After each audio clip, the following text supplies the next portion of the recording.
Call to order the Eastham Finance Committee. This meeting will be video recorded.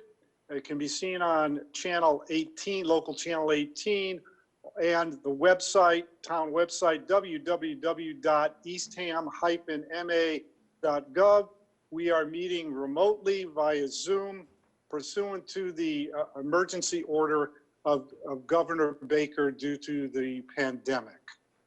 So let's start. The first thing on the agenda is approval of minutes of the March 11th meeting that I sent around. But we're going to go with this Zoom meeting. We're going to go in the following way. I've got a list of everyone, and I'm going to then call your name.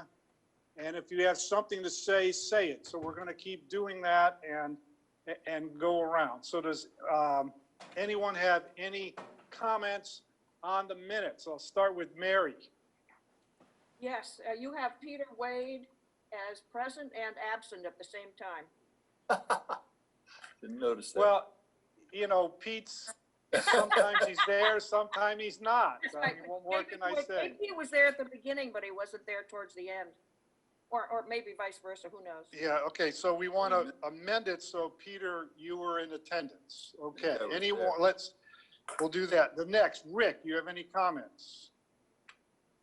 Oh, you're on mute, Rick.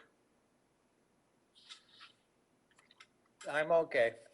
Okay, Steve, any comments from you? No, all set. All right, Tom. No comments. George. I have a question on the third paragraph. Discussion and voting on warrant article recommendation. That second sentence seems to put a significant burden on this committee in commenting on each item on the agenda. It says that it is the committee's intention to document how much each item proposed would add to the tax rate and cost the average taxpayer. That seems to be an overstatement of, how we comment on the various items in the warrant. So I don't know if that was actually said that way. If it was, then the minutes should reflect it. But if it's an overstatement of what was intended to be said, then we might want to modify that statement, because as I say, it would require doing something for purposes of the town meeting where we are giving that detail for every item on the warrant. Yeah, let me comment back on that, George. I think that the minutes reflect what was said. I think the intention is that if something is going to affect the bottom line of, something beyond the budget, the straight budget, that we were going to try to, in our letter, try and tell the citizenry how much it was going to cost. I mean, there's some things that don't necessarily have a cost. For example, give me a second. The climate change one would not have generally a cost. But we have a few. I mean, we were going to try and put in for the school and so forth. I mean, that was a goal, not necessarily a requirement. So George, I'm going to go back to you. Does that explain what we had done? Is that all right? I mean, it does reflect what was said. It's fine with me. I just wanted to be sure that it reflected what happened. And you've explained, what the actual intent was, and that's stated as an intention. It's not stated as a Fact. Right. commitment. Okay, Pete, do you have anything to comment? No comment. Fred? I was not there, so no comment. No comment, all right. Okay, so do I have a motion? I'll go through the order again. Do I have a motion to accept the minutes as amended? Mary? Yes. You're going to make the motion? Oh, I'm sorry. I'm approving what you're saying. I make a motion that the minutes be approved as amended. Okay, Rick, do we have a second? I second the motion. Okay, so we have any further discussion? I'll go through. Mary, Yes. further discussion. This is not the Oh, no, vote yet. I no. got to go through it right. Yeah, you're right. No, Rick, No further discussion. Steve, No further discussion. Tom, No. George, Abstain, I wasn't at the meeting. yeah, Pete, No. Fred. Abstain. Good. Okay, now we got to do the vote. In favor or opposed? Mary? In favor, yes. Yes. Rick? Yes. Steve? Yes. Tom? I wasn't there. I abstained. Abstention. George? Abstain, Abstention. Pete? Yes. Fred? Abstain. Abstain, and Jerry is a yes. So it was, so they are approved. That's 7-2. No, not, we had 3 abstentions, so it's 5-3. 5-3. Okay. Next, the next item on the agenda that I sent around was a discussion of Article 27 with a presentation. That was the climate change article that we voted on last meeting, opposing it 6-0. And the petitioners wanted to come in and speak on it, but they've spoken with the town administrator and believe that in the May meeting, if we have our June town meeting, we will not bring this up. It will not come up until a town meeting in the fall, hopefully. So they will not come to present. So we're going to skip that item. I'd also like to skip, I did send all of you after the agenda, the memo from our town administrator to the select board concerning the pandemic and trying to meet in the voting and town meeting. And I think that would clearly reflect on what we will or won't do vis-a-vis the warrant in this meeting. So I'd like to, unless anyone says they object, switch to that report and go to Jackie for the town administrator's report, particularly focusing on her memo. Any objections do I hear? I won't go around, just say it if you, none?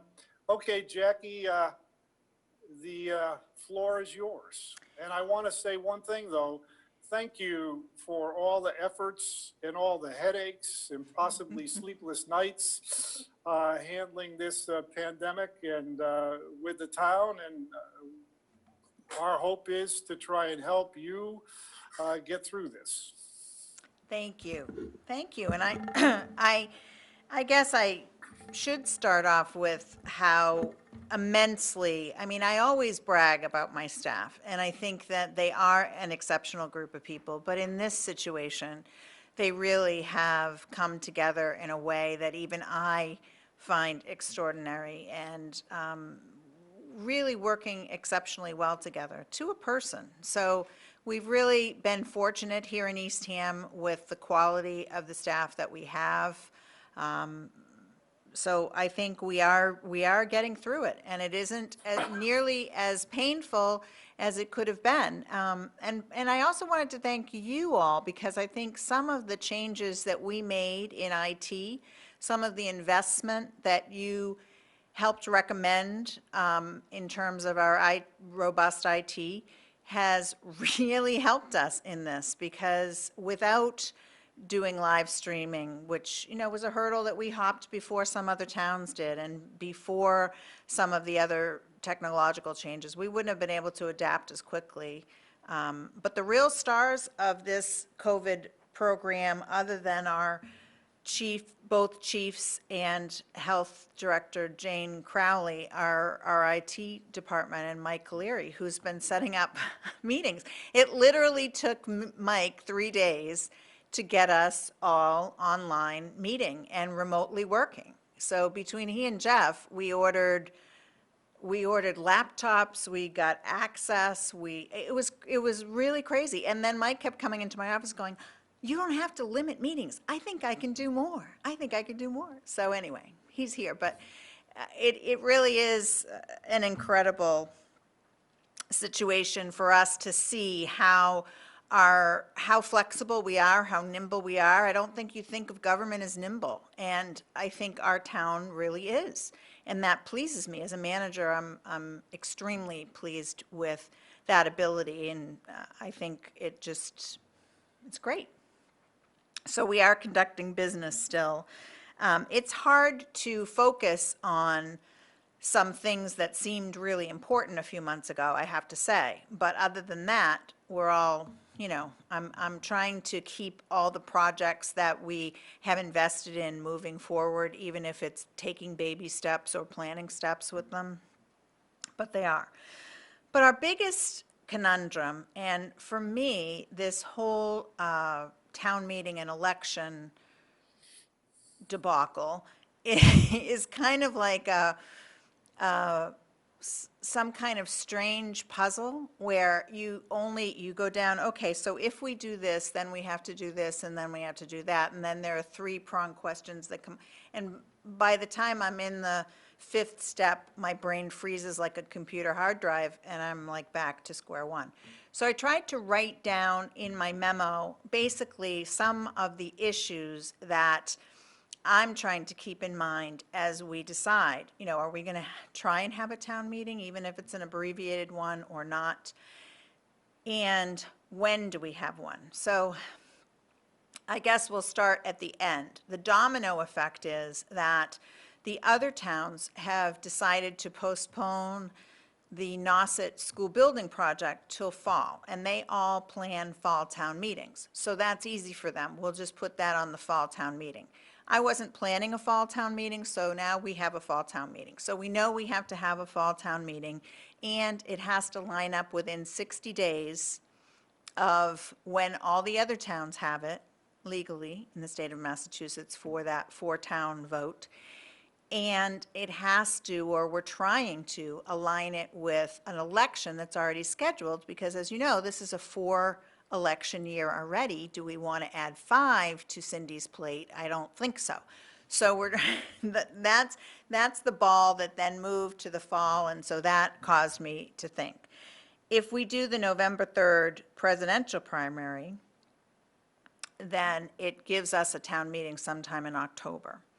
If we do the September 1st primary, which is a state election, then that puts town meeting in late August.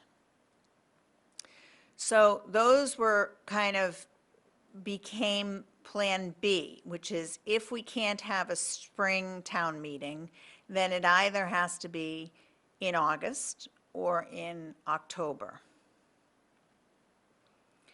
In honestly trying to think about running the town without any appropriations for a long period of time, which for me would be a couple of months is one thing, but if you talk about July through October, that's a good chunk of time without an appropriation.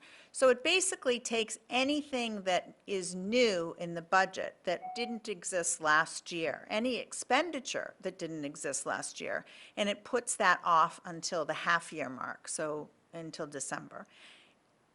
So that's one thing. It also, you can't move forward with all of our union contracts are expiring as of June 30th. We have negotiated resolutions with all 5 of them, but if town meeting doesn't occur before June 30th, then those contracts will expire, so I can't even give people normal step increases, COLA increases, anything like that, until after town meeting, which would then be retroactive from November. So we're thinking through all of these issues. And the biggest one, of course, is also how do we set the tax rate?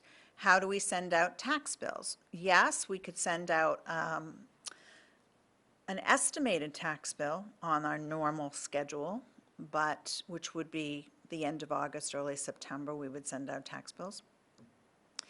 But then we would have to have a cascading way to deduct any overpayment from the spring tax bill. So again, it just creates this wall of work that gets passed along like a big snowball. So my idea was an October town meeting, the November 3rd election. Tax bills will go out right after town meeting, so they'll be roughly a month late. So we'll deal with having to look at cash management maybe for the last 2 months of that period, I would say for October and November. And then we'll start getting tax bills in November. So we may have to do a borrowing or some short-term solution at that point. But anyway, I tried to put in the memo the concerns that I had, and I was at that point when I wrote it, and it seems like an age ago, it really was only 10 days ago or so, that I was pushing for a Springtown meeting, even an abbreviated one. But I'm not sure with the governor now extending our stay-at-home order to May 18th, which is really very close to the deadline that I would need to send a warrant to the printer in order to get it posted by Memorial Day weekend so that we could have a June 15th town meeting. So it's not looking good for a town meeting before the end of the fiscal year. So it looks like Plan B is either an August town meeting or an October town meeting. We did make a decision, the Board of Selectmen, to go ahead with the election. It is uncontested. We are going to have it on June 23rd. We will have at least a 2-week voting by mail period. It's probably going to be closer to 3 weeks. So we encourage everyone to vote. You know, we will send out an application to all residents, all registered voters, and they can then send the application back and we'll send a ballot. So that one will continue, at least some normalcy. Jackie, the hours for the election were reduced though, right? Yes. It's a legal requirement that we have to have an election that's open to the public starting at noon. The minimum amount of hours is 4 hours. 12 to 4 to meet the minimum requirement seemed like a ridiculous time. Like if we're going to have it, it should be early in the morning to noon or noon to late in the day or, you know, later in the day. But 12 to 4 doesn't seem like a great time. So what is it gonna be? 12 to 6. 12 to 6? Yeah. Thank you. I'm Jackie, sorry, late. Jackie, Mary? what do you anticipate the cost for the town if we don't have the meeting until October 19th? Financially or in? Financially? I don't know if there is a cost. What I'm concerned about, Mary, is all of the things that I can't anticipate because this has never happened before. So, you know, I was trying to explain it to a non-state Massachusetts state government person the other day.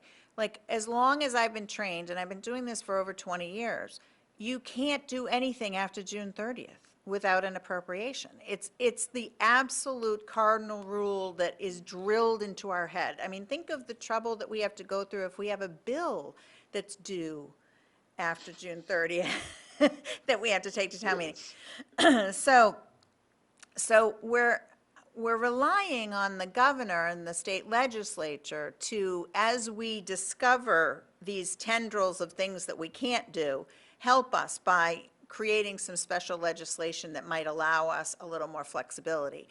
So when I did read a recent advice piece from the Department of Revenue, it did say, you know, the Department of Revenue will be relaxing some of these regulations, will be helping towns navigate it, they will be giving special guidance, because some of the state law that was just recently passed to assist us after June 30th says in the legislation, you know, soon to be regulated by the DOR. So it's like you really don't have much detail about what that means. But I don't think there's a financial cost. I think it's just, I think there's a morale cost because, if you look at it, everybody is running a marathon right now. All my staff is running a marathon. All our police, all our fire, our health agent, we don't have weekends anymore. We don't have evenings anymore.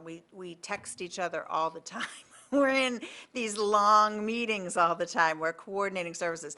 So if you think about it, at the end of that, what happens next is that snowball. So then we get done with this piece of work, and then we have to do all of our figure out how to provide all of our regular services with 1/12 of last year's budget and no appropriations to do any of the creative things that we might do. And it's just that extra amount of work. So I worry that we will be like gerbils on a wheel. And then you add to that, budget issues that we're going to have because of having to reduce revenue. So that's the next part of it. So it's a challenge, but. Jackie, I have one question.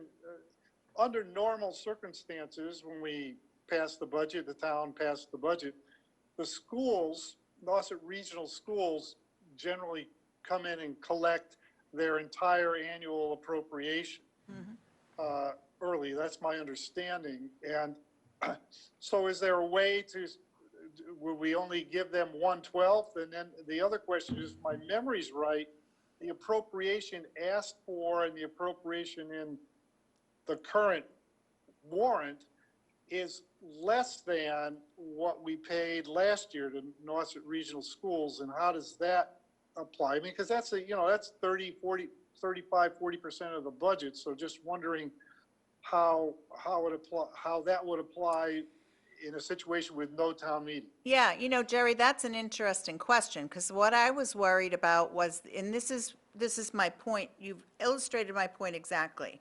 There are, probably 50,000 details that, it's difficult to anticipate. What I was worrying is the other part of it. How do we hire summer staff? And, we obviously spend more money in July and August than we do in December and January. So how do we do that? And they did write something into the legislation that said that DOR can make exceptions, so it's at least 1/12 of your budget, so you can ask for more. So that's good.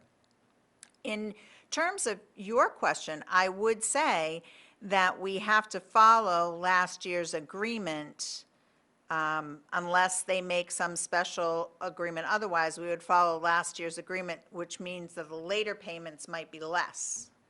And we would adjust it that way. Right, but There's they would- always been a huge cash outlay from town meeting till September 1st. It's really crazy how much money leaves the building in that time. You're paying annual insurance, retirement block payments, all our liability insurances are due, the school payments are due. It's incredible. So that's why the fall is always a cash worry for us as we get towards the fall. Even all the CPA money, everything goes out in the summertime, so the coffers become very spare. But usually it's our big revenue season, so. Right. What are the plans, or what are you looking at, Jackie, vis-a-vis likely reduced revenue from meals tax and from, I know we didn't have a plan for the hotel tax and so forth. I mean, Right. I would assume we're going to get reduced revenue from that. So the good news in all of this is that I did make an offer to Rich Bienvenu to be our new finance director. And Rich accepted, and he did sign his contract, and he is planning to come June 1st. But he is right now straddling two towns and being lovely about it. So Tina and I have already had several meetings with Rich. So for me, it is an absolute godsend, because I get the privilege of having someone during this most crazy time who has such a deep, deep background in municipal finance. So Rich and I have been looking at budget reductions clearly, and he hasn't, he's looked at the old operating budget, what I call draft A. So I'm now on the third version of the budget. You didn't even get to see the second version. So I'll talk a little bit about that with you, but we are fortunate in a couple of areas. We did not plan to spend any of our short-term rental tax. So that is a great bonus going into this. So a month ago, when people started panicking over revenues because they were using it for this year, let alone next year, we didn't have to do that. The second piece of good news is our revenues are fine. They're very steady right now. They're coming in normally. The property tax revenue is coming in normally despite the extension. All of our other revenues, we are still providing all the normal inspectional services that we provide, so that's happening. The only thing we're not accepting money for right now is the short-term rental applications. We're taking the applications, but we're not accepting payments. So we're starting to process the applications, but that's as far as we're going with that. So our revenue right now is steady. What we're expecting, obviously, is the last quarter of the year and the first quarter of next year to be down. So especially with state revenues, this is what budget number 3 is doing. I am reducing all of our government state aid by 25%. I am reducing new growth by $45,000. And I'm reducing all of our other estimated receipts, all local receipts, by 20%. And that is the government state aid cuts $138,886. The property tax revenue new growth cuts $45,000. And all other estimated receipts cut $808,000 for a grand total of a cut of $991,886. $1 million. $1 million. Jackie, some of the towns have put hiring freezes in place. Yeah. Have you guys looked at that? I don't remember how many people, we weren't talking about many people, but No, and you know, last year, we kept open positions. I think our free cash was helped last year because we did keep some open positions. Other than Mike's position, we really don't have, we have one fire retirement, one police retirement, but public safety, I'm not going to not replace at this point. So I don't feel like we need to do a freeze because we do, and you'll see this when you come on board as a select person, Art, we really do make the decision on a case-by-case basis anyway. Anytime someone leaves, we look at the job description, we look at the position closely, we decide whether or not to hire, we advertise, we do it. So the only position that we have opening that we're hiring for right now is a police officer. And we are going to replace that position.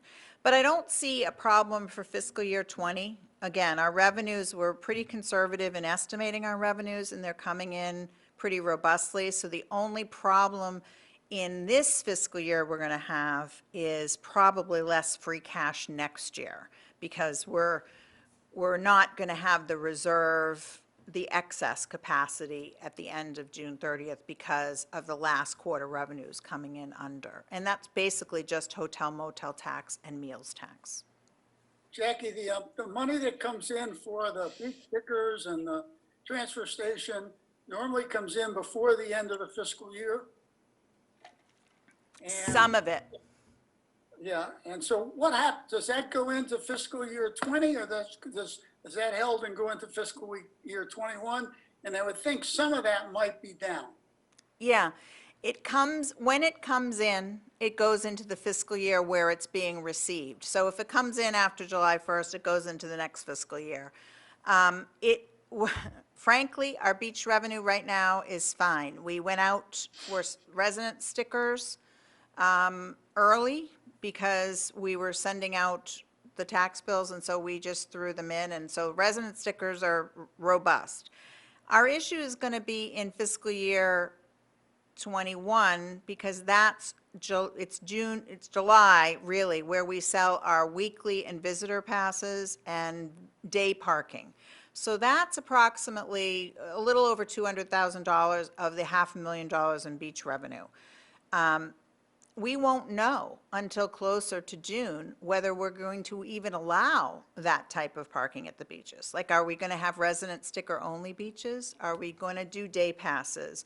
Are we going to have only half the beach parking open? So those are some of the issues that we're talking about, you know, the Outer Cape TAs and myself and the boards of selectmen to try and figure out, depending on, you know, when reentry happens, how quickly it happens. So,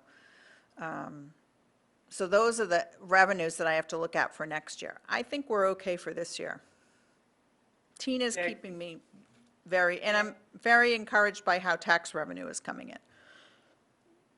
Jackie, if we don't have town meeting until October, would we have to adopt a new budget for purposes of the meeting, of the warrant for that town meeting, you know, to reflect what's happened and so forth? Yeah, and honestly, that's the budget I'm working on now. So I'm working on taking the budget that you've seen, and what Rich has advised me to do is to cut those revenues in those areas. So I'm cutting that. And yesterday I sat through and did my first couple of passes of what that might look like. There's an easy solution because we can't start anything new until after town meeting. So that gives us 17 weeks of time that we're not spending money on anything new. So that immediately cut almost $100,000 from fiscal year '21. So that was easy. You know, that's my easiest cut. We start all the new positions in November or December at the half-year mark. And that saved a good deal of money right there. I'm also cutting the capital budget. I've spoken to the department heads, and where we normally would use a lot of free cash for capital, we're going to defer that a half a year till next year and take some of that free cash and put it into the operating budget. So it's issues like that, you know, those are the things that I'm thinking of. Yeah, Jackie, one question, looking at the CPA funds, we have what, 613,000 from historic preservation to work on town hall and roof collapse, some of the ceiling collapsed in the treasurer's office and so forth, but without a town meeting, we would not have those funds, or the town wouldn't have those funds to use for the roof, et cetera, of town hall until November or December. Is that correct as well? That's correct. All of the projects, like it really, you know, I think if you think about the COVID-19 and shutting down businesses and the whole freeze of our world, which it came to a stop in a certain way. What this does is takes that 3-month period that we're in now and it adds another 3 months to it. So we really are going to miss a half a year of operations. Jackie, have you looked into the question of whether the town would qualify for any of the new programs that have come out of Washington because of this pandemic? And I'm thinking not just what was passed by Congress, but also these Federal Reserve programs, lending programs.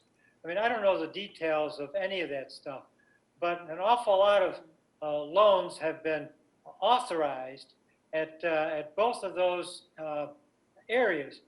Is there anything in there that the town might qualify for if we have to go out and borrow on a short-term basis? I don't know. I mean, I think borrowing for us is not difficult, and it shouldn't be even in this climate. It may be a little more difficult than it has been in the past, but we can always, they have 2 different notes, short-term notes that the state offers us that we don't usually take because the interest rates are actually a little higher than the free market's been, but we could go to those state notes for a short-term borrowing too. So yes, I'm sure there are programs like that. We also, because the governor declared a state of an emergency and then there was a federal one declared, we have been segregating all the expenses that we've paid for anything COVID-19 related since that state of emergency existed.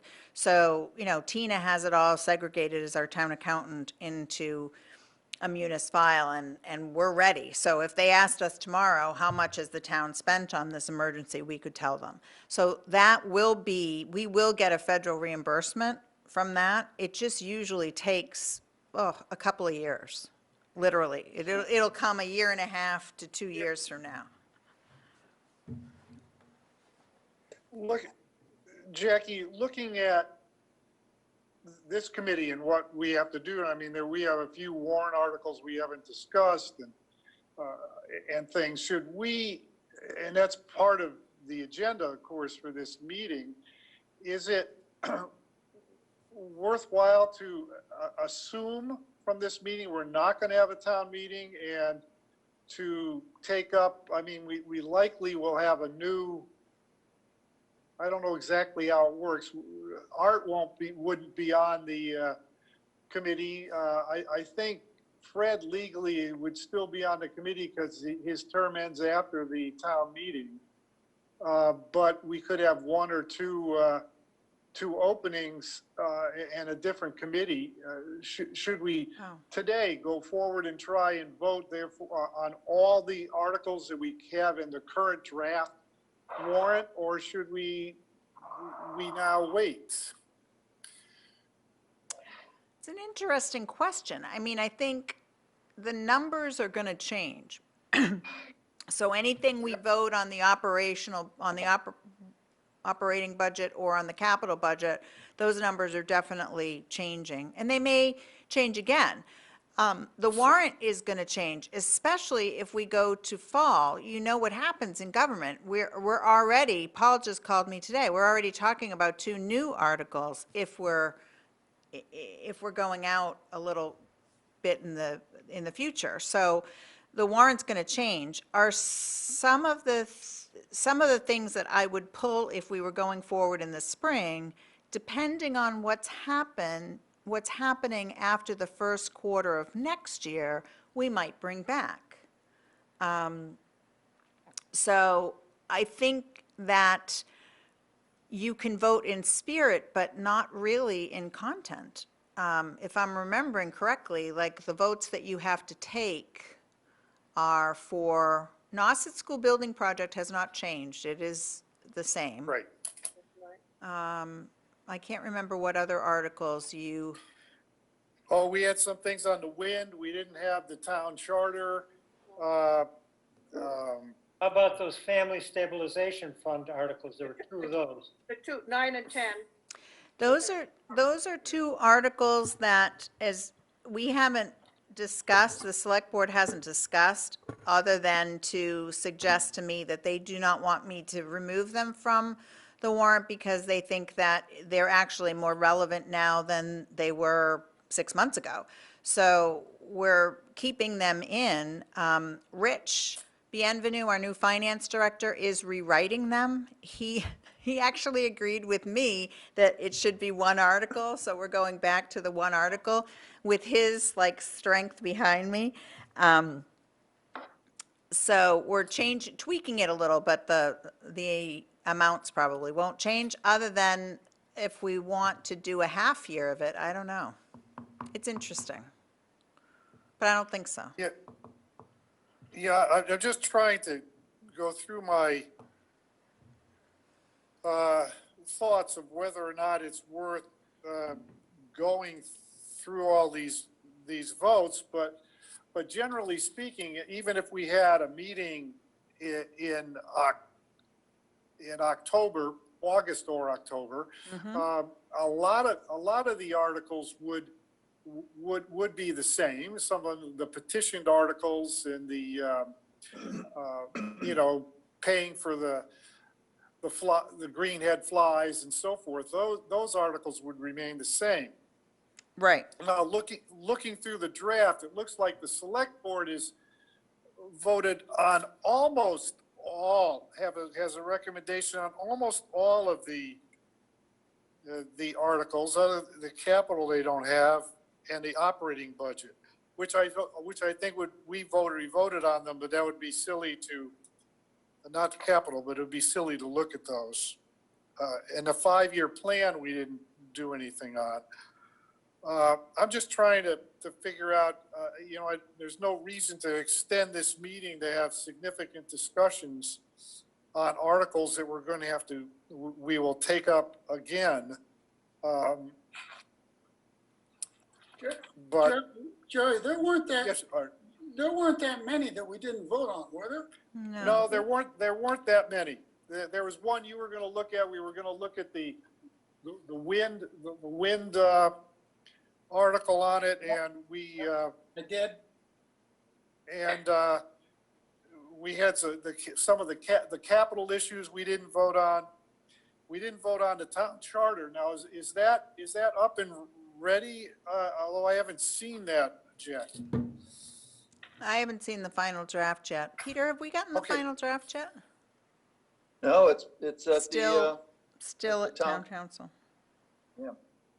Okay, Did any of so There was a Peter? land transfer also that wasn't voted on. we didn't have a land transfer.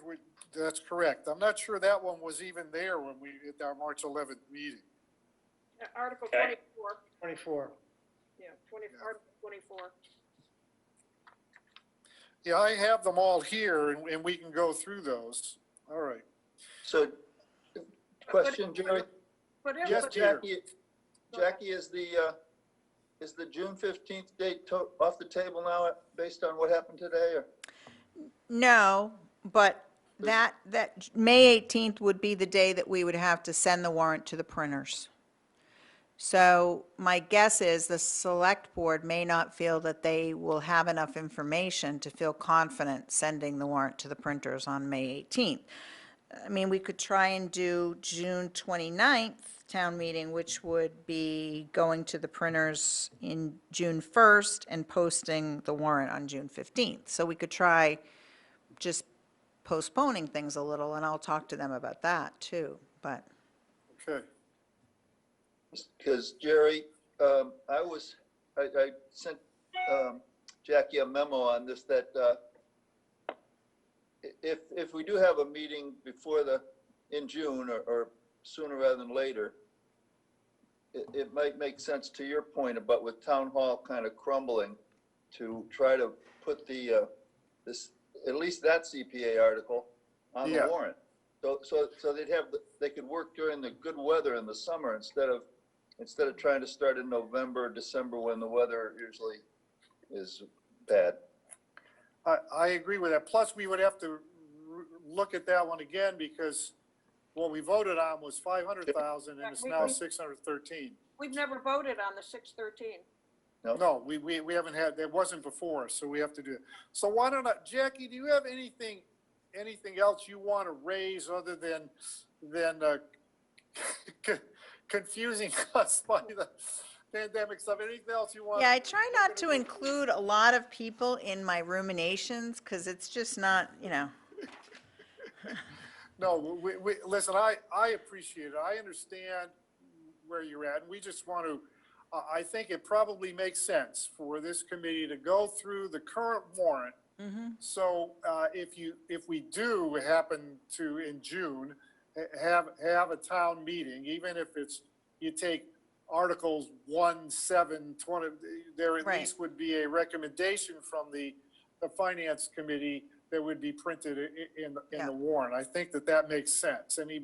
Does anyone disagree with going with that? I'm going to go through the list. Mary? I just have a question. Since the Okay. 9 and 10 articles are going to be one, doesn't that change the numbers of some of the articles? Yeah, so you have to give me the content so that, we'll describe them rather than number them. Yeah. Yeah. So we'll vote on a description rather than On the description, Right. correct. yeah, okay. Rick, do you have any objection to going forward with this?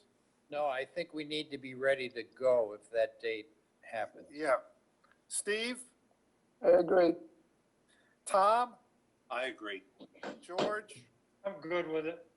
Pete, I agree. Fred, are you still on? I certainly am. I'm okay with it. Art? I'm fine with it. All right, let's just go through, what we have, what we haven't considered. Let's go through that first. We have a full complement of the committee. So after that, if anyone wants to go back and reconsider anything, we'll hear that, but let's go through the ones that we did not vote upon. Let me open it up here and get going. We did not vote on the capital acquisition article, Yeah, that's correct. which appears as Article 3, but we're not playing with article numbers here for $1.158 million. I don't know if we have all of that information, Jackie. Do we have that, or No. we don't? So I think we probably have to leave that one blank. We always have a Pre-meeting. meeting just before the town meeting, and anything that we pick up, if we're going to, if this would be on the warrant, we could do a vote on the exact day of the town meeting, and then I'll tell the moderator, and we will announce our recommendation just before, immediately after the article is brought before the town. So And I would imagine, I can tell you, I am paring it down, so the ladder truck is off capital, the boat is off the capital, the 2 police vehicles are off the capital. Those are the 3 biggies that I can think of. well, what I don't have any, look, this is a pandemic, this is an emergency situation, and I don't think the town would throw too many tomatoes at us if we didn't vote now on that. What about the 5-year plan? I think we don't really have that one set either, especially with making those changes, Jackie. The 5-year plan may be more stable. Basically, we would then just move anything that I'm moving from this year. I'm not eliminating. We all decided Right. that it was necessary. We would just move it to a subsequent year. So that should be safe for you to vote on. If you're moving stuff from this year to the next year or one of the other years, are you going to move some of the other stuff further along too, because you're adding stuff that? Maybe. I think it depends on, how long this lasts and what other sources of revenue we have. Paul and I also have an exciting new revenue source, but we can't talk about it yet. Okay. You're on marijuana. No, it's not that. No, okay. Well, listen, that's, Are you gonna tell them about the Indian casino? Now stop it. yeah, Art's house, he's found his house is too big, so he's going to have part of it be the Indian casino. I don't really have that. I'm trying to think. Going back to the 5-year plan, I looked at it. Do you feel ready on the committee to vote on the 5-year capital plan? Yep, yes. You do? Okay. Do I have a motion to approve? Well, it has to be as approved, even if you want to vote no, the 5-year capital plan. Mary? No. No, wait a second. No is, I don't have a motion. Rick? I'm looking for a motion. Anybody want to give a motion?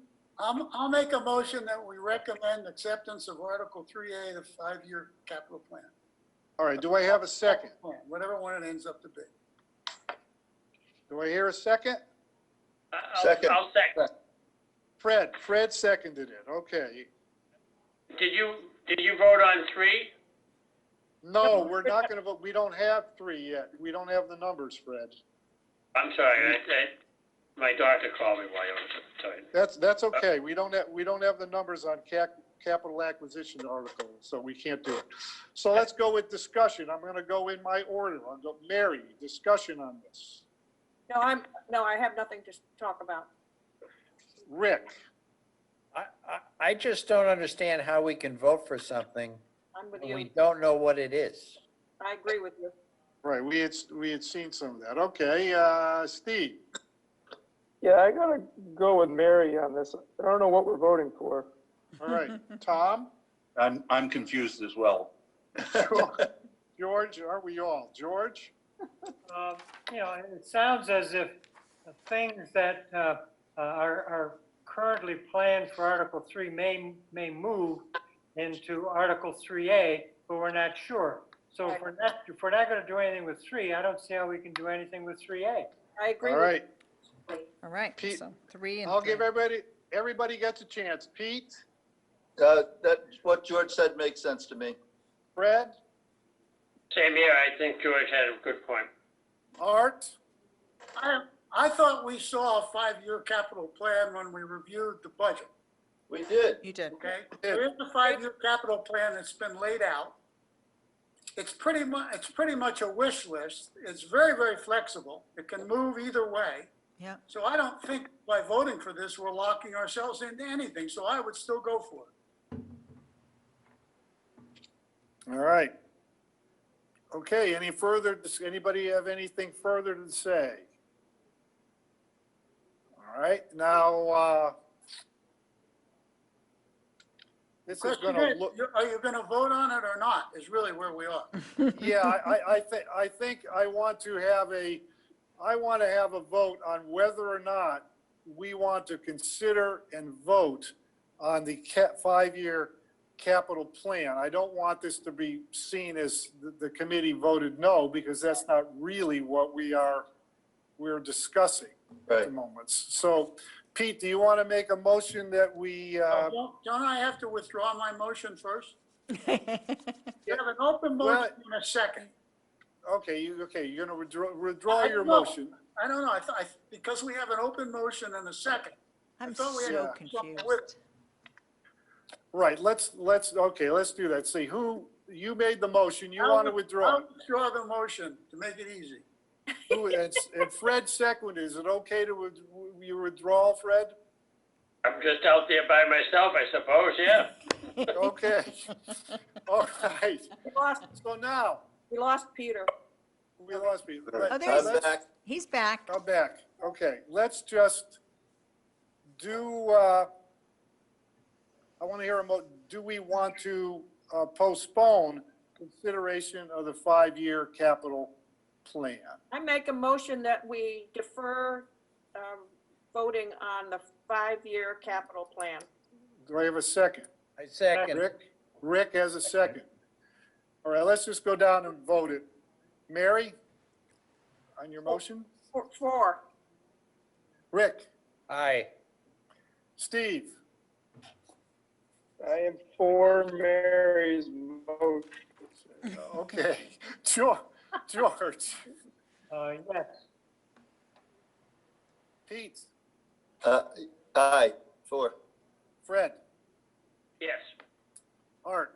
Nay.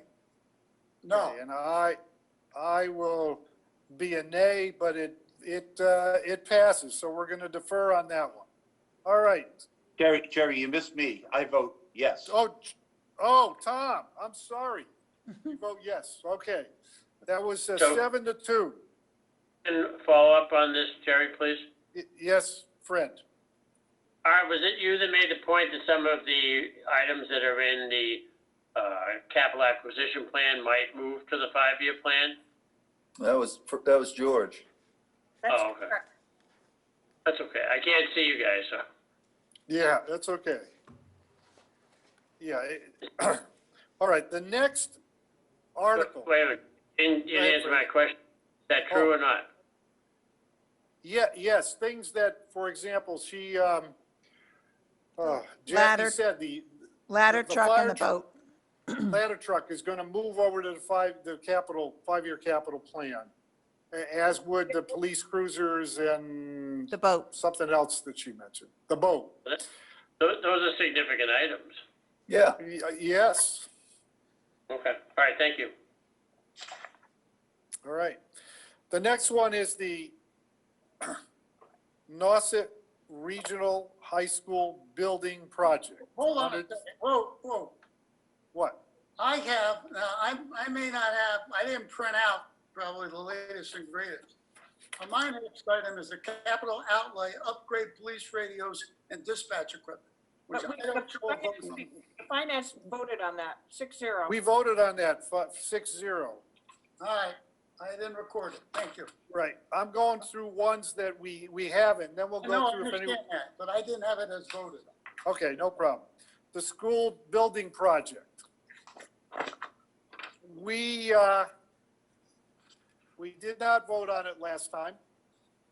We did a straw vote that was basically 5-0 with one person abstaining, just a straw vote, which created the basis for the paragraph or the multiple paragraphs that we had on it in the draft letter that we'll take up later, the draft letter to go before the town warrant. So we've seen, Pete has sent to me, and we've seen things, and I've sent around some things that the school committee has sent out where they actually say if you didn't have school choice, there would be an increase ding on the towns because they would lose $5,800 per student.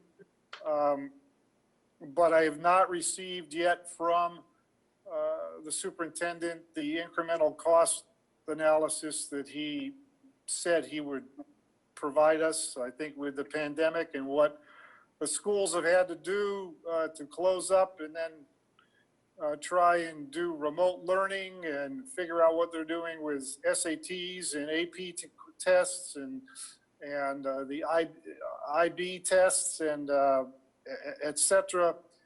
Probably it was not on the top of his list of fires he had to put out. So I haven't received anything on it at all. So going with that, does anyone have anything they want to discuss on the regional high school building project? I'll come from the bottom instead of going from the top this time. Art? No, I think I think we ought to vote for it, or, vote on it. I would vote for it. And I also like us to discuss what you and I talked about is sending something into the Cape Cod Times from the Eastham FinCom relative to supporting that project if everybody on FinCom agrees to that. Right. Okay, we'll do that after this on this, Art. We'll talk about that. Fred? Well, I was away most of the winter, so I don't know all of your discussions, but I guess I don't see any indication that the school is positively thinking about your suggestion about consolidating the schools in the future or making any commitments toward that or any commitments toward reducing school choice. So for those reasons and the fact that we're saddling people with 40 years, 30 years of debt for kids that don't go to that school, I'd say no. Right. Pete? Okay, one point on the incremental cost thing, and I think part of it is the superintendent's been dodging the question a little bit, but he also mentioned a couple of times that it's a difficult calculation. In other words, incremental cost means how much does it cost you for one more? And if you took one more choice student at any point, it would cost zero. So but there's break-even points somewhere through there, and I don't know how to do that calculation, and apparently he hasn't figured out how to do it or hasn't done it for sure. It would be nice information to have. But on the big picture, I just think with what we're faced with and the issues about if the school requires more than $500,000 of repairs, you have to bring it's a state law that you have to, or maybe federal, the whole building has to be brought up to ADA, and that just triggers the whole school being brought up to code, and you're up to 95 million, and you've got a refurbished, exactly what you have now, instead of a new school for the same amount of money. So to me, that's why it makes fiscal sense. There's some news, and people can see it on the Nauset Regional High School Building Project website. It's nausetbuildingproject.com, and they've Yeah, I'm gonna have changed to, the, because I'm at a meeting right now. Oh. Okay, yeah, I'll be in. Right. If I- They've Okay. they've changed the assumptions on the tax, on the interest rate, and now they're assuming 3.25, I believe. And so what it did is, for Eastham, on a $400,000, just as an example, on a $400,000 property, which is a little less than the median, I think, lower than the median, it's first year tax impact is $176, and then it goes down for 25 years, and at the end, 25th year is $100. And so you can extrapolate from that what the impact on your tax bill would be, but it's a couple $100 a year, and to me that seems like money well spent for a brand new facility that's going to serve the community well for the next 50 years. All right. George? Well, I support the project. I don't see the school choice thing as being a determining element, because at the end of the day, if people are persuaded not to vote for the project because of school choice, we're into a mess. We're into having to design a whole new school, because you've got to come up with a budget without school choice, and then you've got to bid all that out, and you got to, I just see years of further studies and development before you can come back with a revised school project. So I don't see that. Given the financial picture with the state aid, I just think that this is an opportunity that we won't see again, and I think we have to take it now. Tom? Through all of this, I've had some concerns about school choice, and I've had some questions about the middle school and how that might all shake out. But based on all the cost information and the way things have been explained previously and here again today, I would vote for it. Okay, Steve? You don't have to say anything if you don't want. No, I'm gonna vote for it and not change my mind like I have the past, month or so. Okay. So yes, for it. You would vote for it. Rick? I agree in general with George's comments. I think it's unfortunate that the school choice issue only really showed its head in the 11th hour. So those that are, let's put it this way, the project was successfully managed to the point where school choice was not a viable driver for the decision,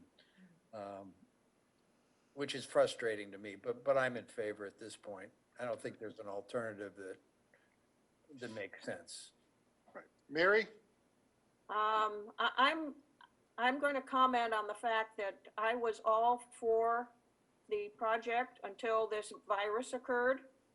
And I really think that because of the virus and the change in the way I think that education will be proceeding as far as online courses, and do we need buildings in order to accomplish that? And I really think that the whole Massachusetts School Building Committee should look at how this virus is going to change the way all of our children are taught. and what that means from a perspective of building needs. And that's sort of where I am right now. All right. I'm, I'm at the part where what Pete said, whereas there's a significant repair, like the boiler at current Nauset High School, we would have to bring the whole school up to code, which would cost as much as this project. And that alone virtually changed my mind on this project. I think that they can get incremental cost, and marginal cost is what is the next single person, Pete. Incremental cost is the group looking at what's the increment of adding school choice. And I think that the superintendent owes us at least an attempt at it, at the incremental cost, not the marginal cost.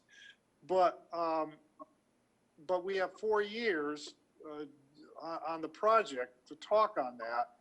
And then in Fred's, I mean, I would push, I mean, I may not be on this committee in 4 years, but hopefully I'll be around as a citizen to say, take a look at whether school choice makes fiscal sense for us, what we're getting.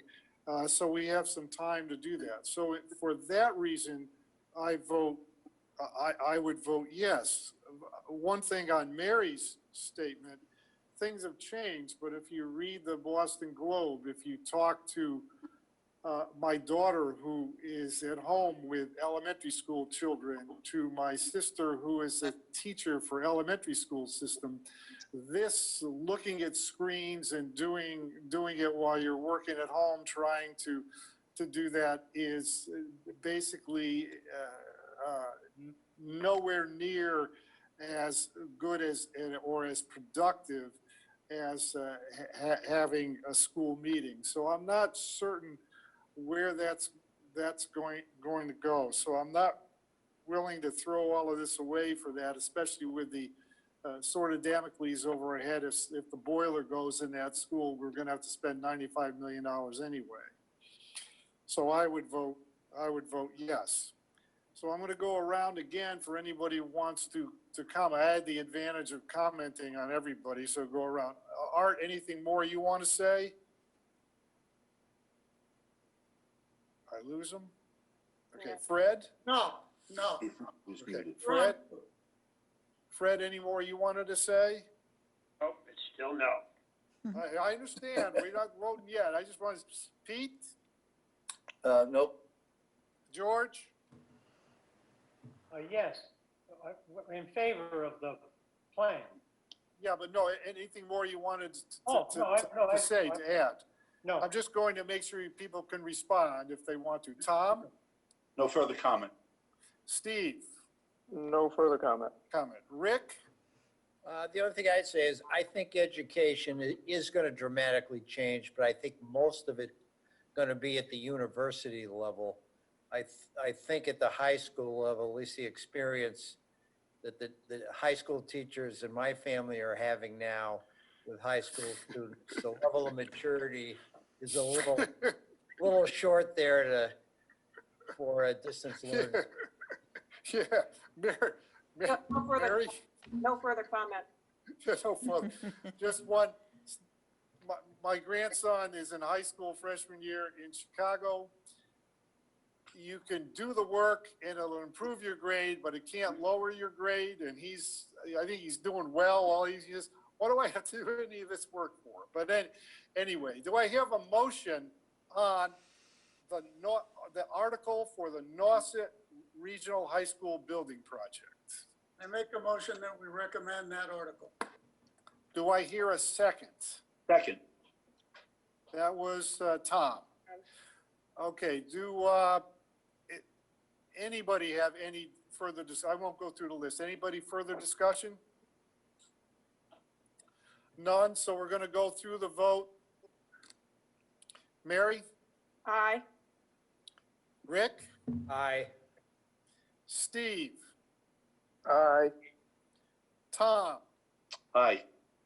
George? Aye. Pete, Aye. Fred, No, no, Art, Aye. and Jerry is an aye, so 8-1 on that one. Okay. The next one we have to do is the currently Articles 9 and 10 to create the Education, Housing, and Human Services Special Purpose Stabilization Fund. We talked about this a lot the last meeting. We had one. The reason we did not vote, Jackie, you were going to look into, Hi, I'm gonna have to call you back. I'm on a meeting right now. Jesus. Jackie, we're going to look into the grant for the Affordable Housing Trust, how that was going to work, I think. My notes are correct. Yeah. So what's going to happen with that is that the $100,000 will be raised and appropriated specifically for housing. It will go into the stabilization fund, and if and when the trust has a project, they will bring it forward for town meeting approval, and that money will be transferred from the stabilization fund into their fund. All right. And that transfer, would that be a 2/3 majority vote to pull it out?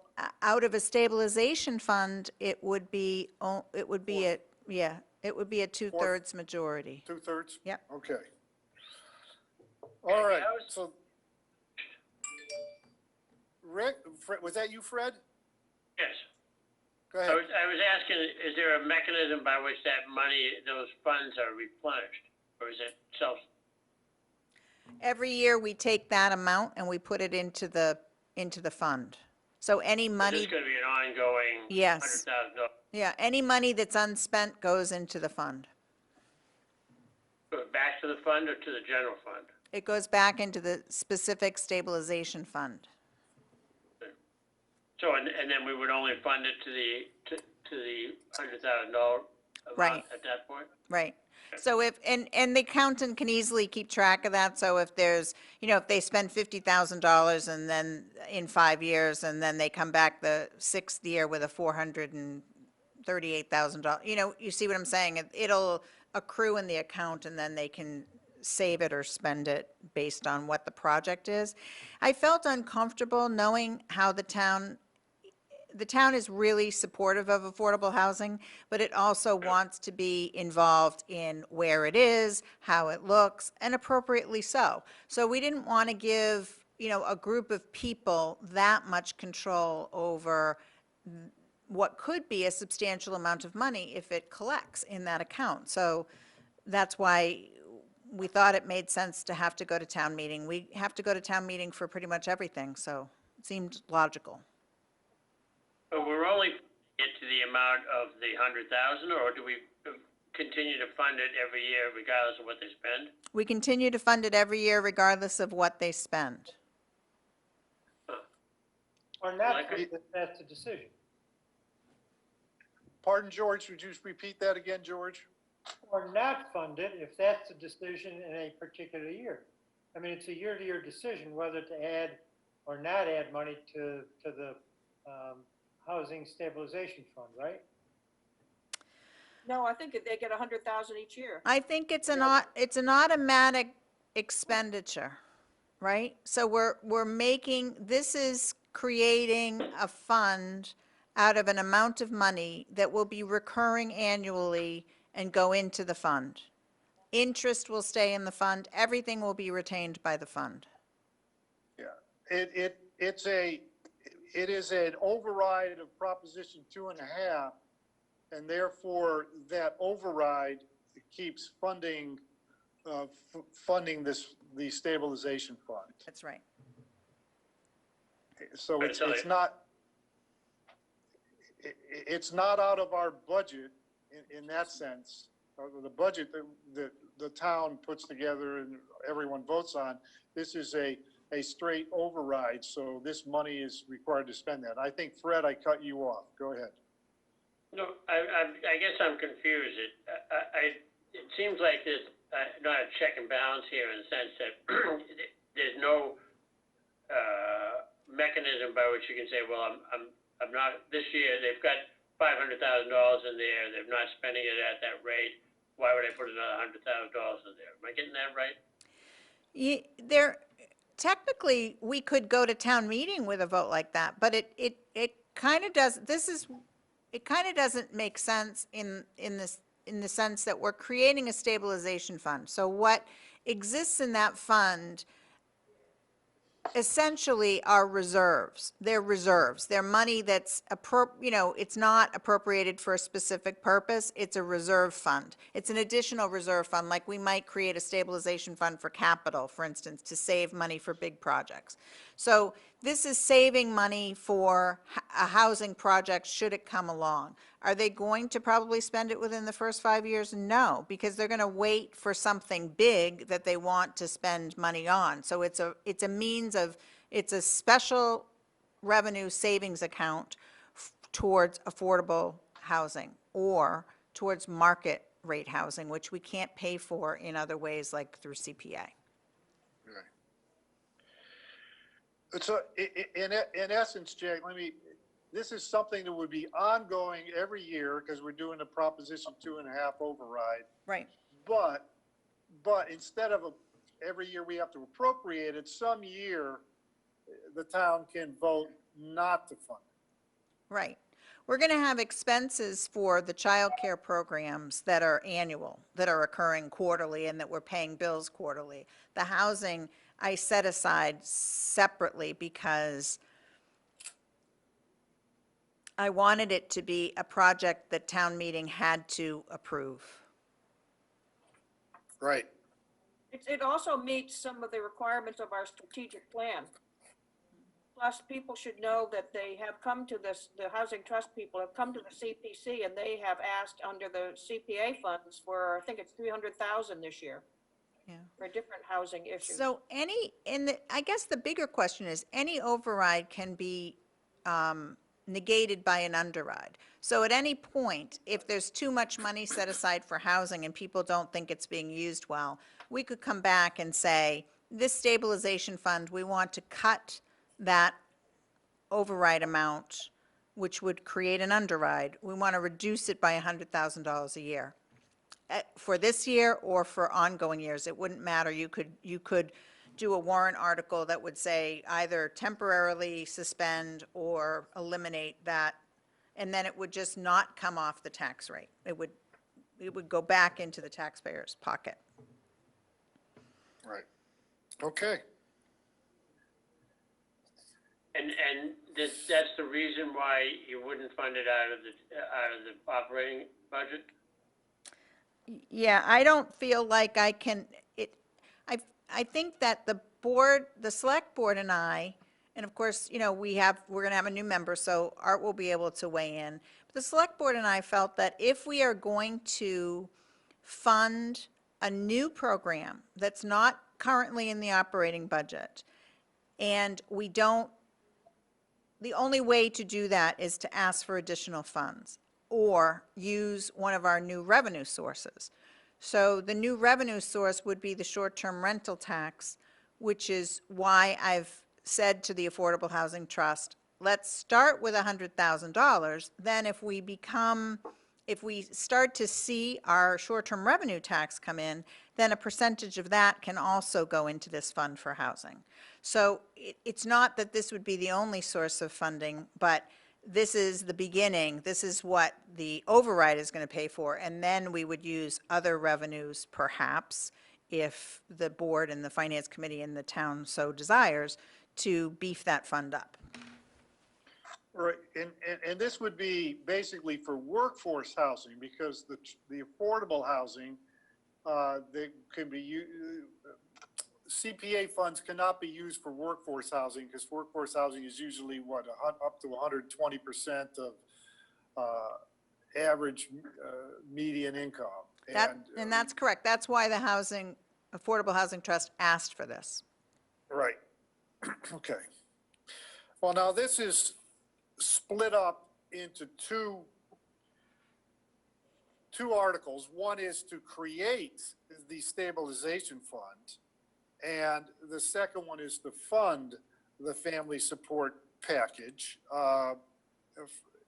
for the, so I want to look at creating the Education, Housing, and Human Services Special Purpose Stabilization Fund under Chapter 40, Section 5B of the Massachusetts law, to the tune of $490,500, which would require to a Proposition 2.5% override. And that would, let me ask one question, Jackie, that I forgot to ask looking at the election. These overrides would have to wait until after a town meeting. So Yes. if we don't have a town meeting in June, the June 23rd election would not have any override articles in it. The June 23rd election does not have any of the override articles in it anyway. Okay. It won't have it anyway. All right. Yep. So none of Let's do it these later. programs will start until after a fall town meeting. Okay.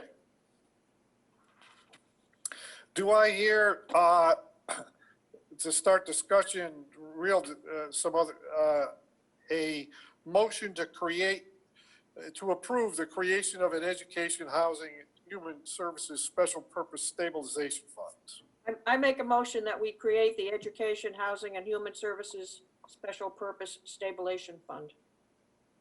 Do I hear a second? Second. That's George. George was the second. Okay, do I have any discussion? I'm going to go through the list. I'll start from the bottom of my list. Art? Aye. No, not a vote. Any discussion? This is just discussion. Art? I'm still a little confused though, because you said there were two articles and I can only Yeah. find one. Good. You have probably the original one. You have the original one, not the one that I sent out. It's okay, Art. There's the going to other be day. one article anyway. We're going back to the one article. No, I don't have one. Well, we'll do this one. We'll do it the way. So this So- one here, any further discussion? Fred, do you have any discussion on this? Not right now, I'm still confused about it, but I'll let it ride. Pete? Well, so if we're gonna go back to one article, shouldn't we vote on the one article instead of these two separate ones? Yes. Yes. Okay, We can do it before town meeting if we have, Well, no. Would you withdraw your motion, Mary? I'll withdraw my motion and say that I make a motion to Well, approve. wait, we have to withdraw the second too. George, you withdraw your second? Yes. Okay, let me find the article. Let me see what the article was. It was Article 9. It was our- Yeah, Well, Yeah, 9 and 10 is the 9 and combined article. right. I It's, had it's, just- it- I understand. it's all together. Don't Right. vote So on we it. want to create a stabilization fund for education, housing, human services, and fund the family support package. So it's both Originally creation Article 9. and funding. Originally Article 9. The original Article 9, right. Okay, do I have a motion on that? I make a motion that we create the Education, Housing, and Human Services Special Purpose Stabilization Fund and fund the family support package. There is a second. Second. George is the second again. Okay. Now, does anyone, rather than go through the list, confuse everything, anyone have any further discussion they want to say on this? Well, I will now. Okay, So- Fred. Jackie, you said your new finance guy is rewriting it. Yep. And so I'm a little bit, I guess I'm uncomfortable voting on this when we don't know what the final article's I gonna look think like. what you're voting on is what you have in front of you. I promise if it's substantially changed, and I think it may be, then I will bring it back for another vote. I would never just put it on in a different form without having you vote it again. I would like to know, basically, do you still support the concept or not? I guess that's what I'm concerned about is, I don't want to go forward with it without your support. I really don't. I don't think it would pass without your support, so I don't, Yeah, I'm all in on it. It's just, the mechanism is a little confusing and No, and that's what we're trying to figure out is the mechanism that will exactly do what we want and not have any unintended things that we don't want, but also be flexible enough, because these warrant articles have to be. So if 5 years from now, someone says, well, there's this Montessori program that needs money, will we be able to do something a little bit different, but within the scope of the article, or will it be so, hammered down that we can't do it? And Rich, has a lot of experience. He would like to do it differently. So, I'm all in with what Rich wants to do at this point, because it's simpler. He wants to create a special fund within our budget that can handle the ins and outs, more like a special revenue account. But I want to see, I haven't received from him in writing what it is, so once I do that, I'll forward it to you, and then we can talk about, maybe perhaps with him, the best way to do it.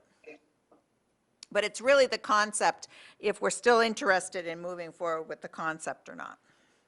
And, of course, any concerns that you have, because if I can structure it a certain way that will make it more directly or more clearly what we want it to do, then we want to do that.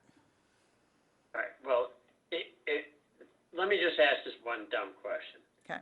Are we saying that we're gonna go to the voters every year for almost $500,000 override each year? No, we're going to do it once, and then it's automatically going to happen every year. What's automatically gonna happen? The money is automatically going to go into the stabilization account every year, and then town meeting will move it every year. From the operating budget? Yeah. Oh, and so we have control over how much, that's really what I'm getting at, with all of this.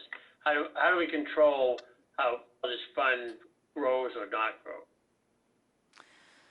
The only way you can control how it grows or not grows is every year at town meeting. So you'd have to know from the accountant, we could get the balance before town meeting. So when we're doing the warrant, you would be saying to me, Jackie, this is ridiculous. We now have $3 million in this account. We should do an underride and let it not collect money for 5 years or whatever.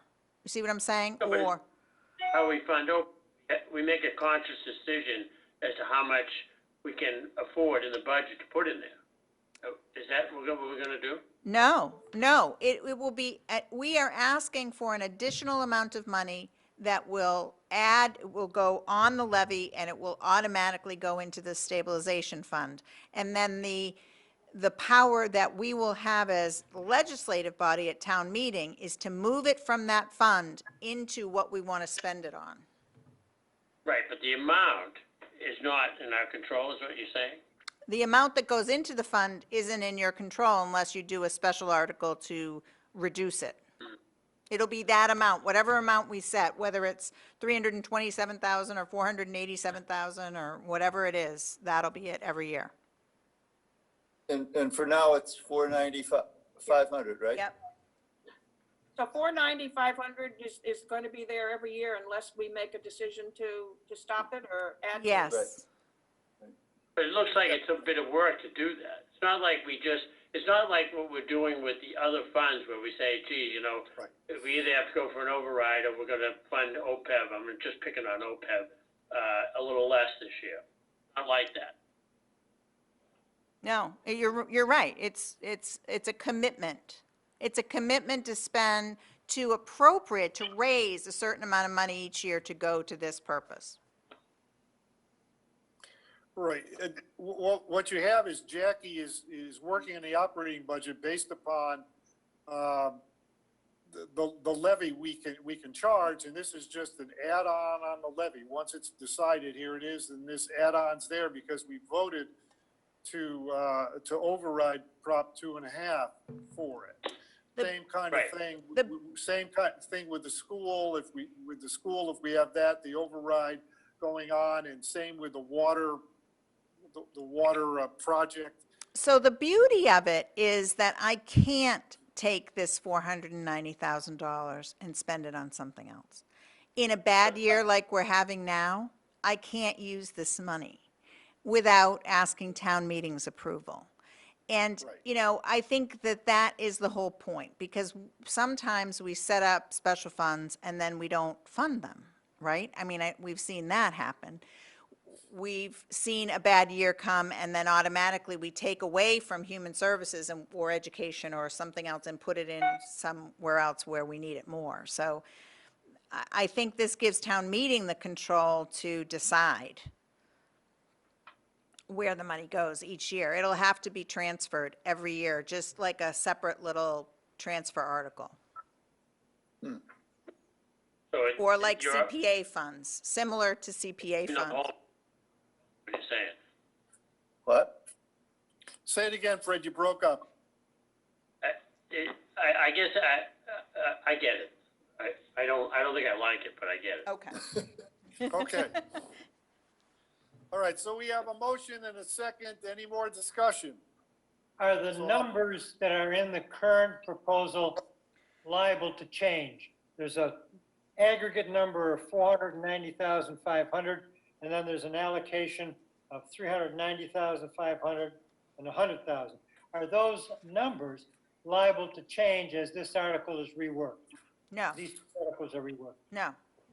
Okay, We're discussing the mechanism, not the amount. okay. But, and what mechanism are we discussing? The stabilization fund. Right now, you're discussing a stabilization fund. What Rich wants to do is create a fund within the operating budget to do the same thing, which would be less cumbersome to move money. I don't know if that's the way we want to go, so he and I are talking about it. But is his mechanism more along the lines of what I'm thinking of, it having more discretionary and control? Yes, that's correct. Yes. So don't you think that that's a significant difference than what you have here? Yes, I do. I mean, I do. That's what, I mean, So I guess what I'm getting at is why would we vote on something that is a mandatory, that I have to give $490,000 every year versus one that is, well, we have more control over it, maybe it's gonna only be $390,000 this year? Seems to me that's a big difference. I mean, I don't think I can support the one that has less control over it. But if you tell me that it's going in the other direction, then I'm all for it. yeah, the amount's not going to change. It's who gets to decide how to spend it that changes. Right. To me, that's a big difference. I know. That's why I'm asking you, I'm promising you that I will bring this back in whatever final version it comes, and I'm just looking tonight to, do you like it, and how would you like me to change it? Yeah, well, not that, the motion is to create a stabilization fund, and what Rick is talking about, not Rick Knight, is to not create a stabilization fund. So we would have to, if the article doesn't create a stabilization fund, we have to vote on it again anyway. Yes. Right. Jerry? All right, yes, Peter. This might be a good one to have the tax impact on the tax bill included in the summary, you know? Oh, it will. Yes, It will. Yeah. Yeah, yeah, we will, we may want to include that add that into our letter. That's true. All right, let's go through let me get my list of who's on this phone. Everybody's on the phone. I mean, everybody's here. Okay, we'll start with Mary, Yes. Rick, Yes. Whoops. Steve, Yes. Tom, Yes. George, Yes, Pete, yes, Fred, No. okay, Art, Yes. and Jerry's a yes, so that's an 8-1 vote on that one. The next one is the town charter that we haven't voted on, but we don't have it. Nope. So I think that we have to skip that one.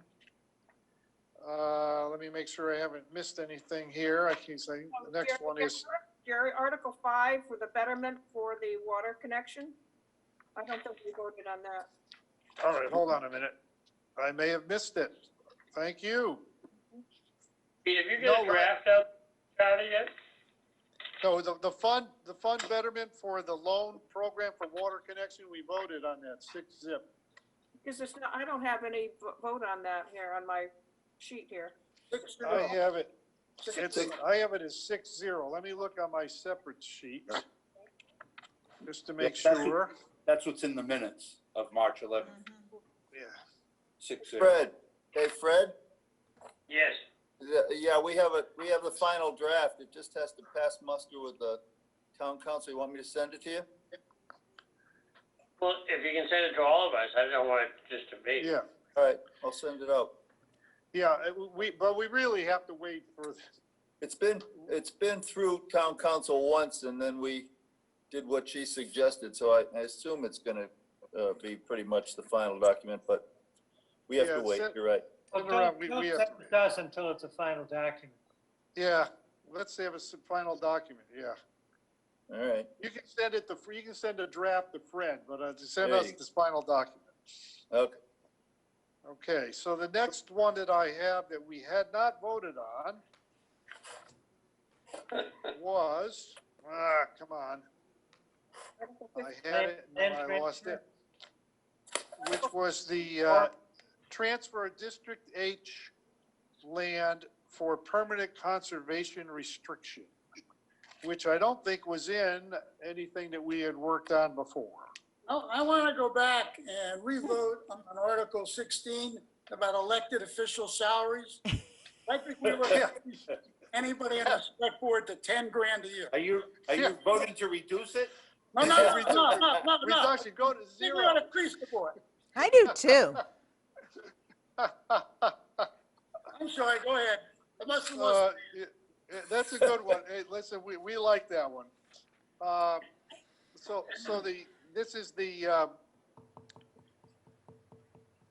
This is a transfer of land for permanent conservation restriction, which is around the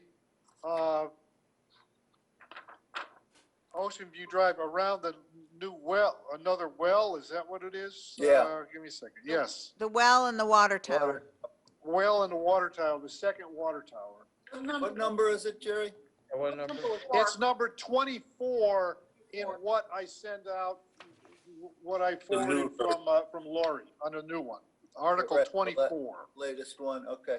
Yeah, 21.3 plus or minus acres. Yeah. And that wasn't on the original.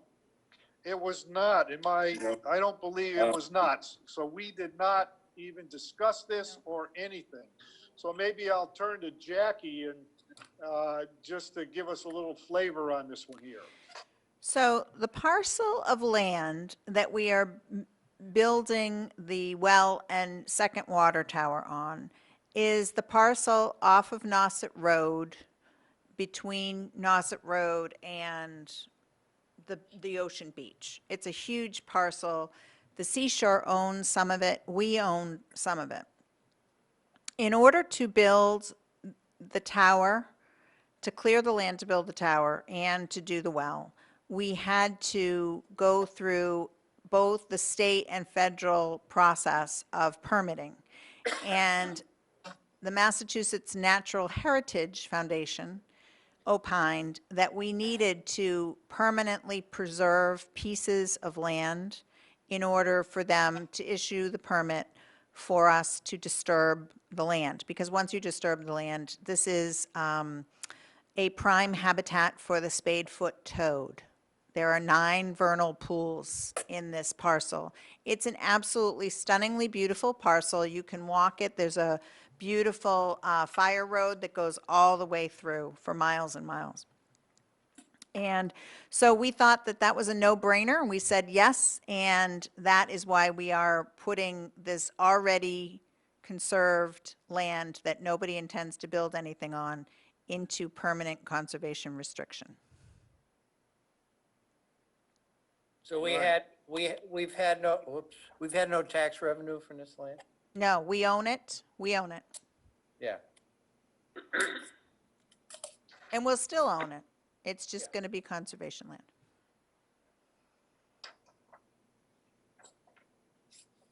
And, but equipment would still be able to get in there and repair the tower, repair the Well, we're not well giving and so them the forth? land that the tower or the well is on. Well is, okay, We're I retaining that. understand. We're giving them part of the vernal pools and the really pretty parts. This was a quid pro quo Yes. for the permit. Yes. Okay, understood. Understood. Anyone have any other questions of Jackie? That's okay. Do I hear a motion to approve the transfer of District H land for permanent conservation restriction? I So move moved. to approve Article 24. Well, no, let's not make it, let's not say the article, but Okay. approve the transfer of District H land. Okay. Yeah, I move we approve the transfer of District H land for permanent conservation restriction. Do I hear a second? Second. That was Tom. Do I have, anyone have any further discussion on this? Hearing none, I'm going to go through the roll call vote. Mary, Aye. Rick, Aye. Steve, Aye. Tom, Aye. George, Aye. Pete, Aye. Fred, Yes. Art, Aye. and Jerry's a yes, unanimous, 9-0. Okay. We move on to, hold on. The zoning, we did not vote on the zoning map and districts. I think, Art, you were going to, Yeah, the only question we had when we went through this was the one about the wind facilities, okay? Which I did not understand. And basically, this is already in the zoning bylaws. It's just cleaning it up, and changing some of the wording. So there's no real change. okay, for virtually all of this, other than the, yeah. Basically housekeeping. Okay, so this is in 3 separate articles. The zoning map and districts, it's changing the date from July 24, 2001 to May 7, 2018, which looks like the only change on that one. Do I hear a motion to approve zoning map and districts? I make a motion, we approve the zoning map and districts. Do I hear a second? Second.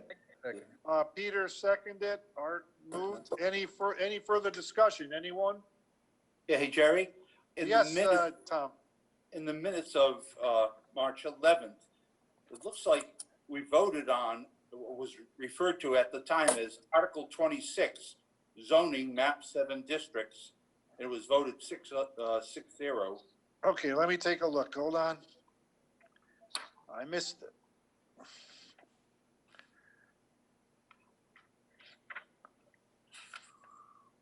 Article Yes, 20 we did vote on that one. We voted, you're correct.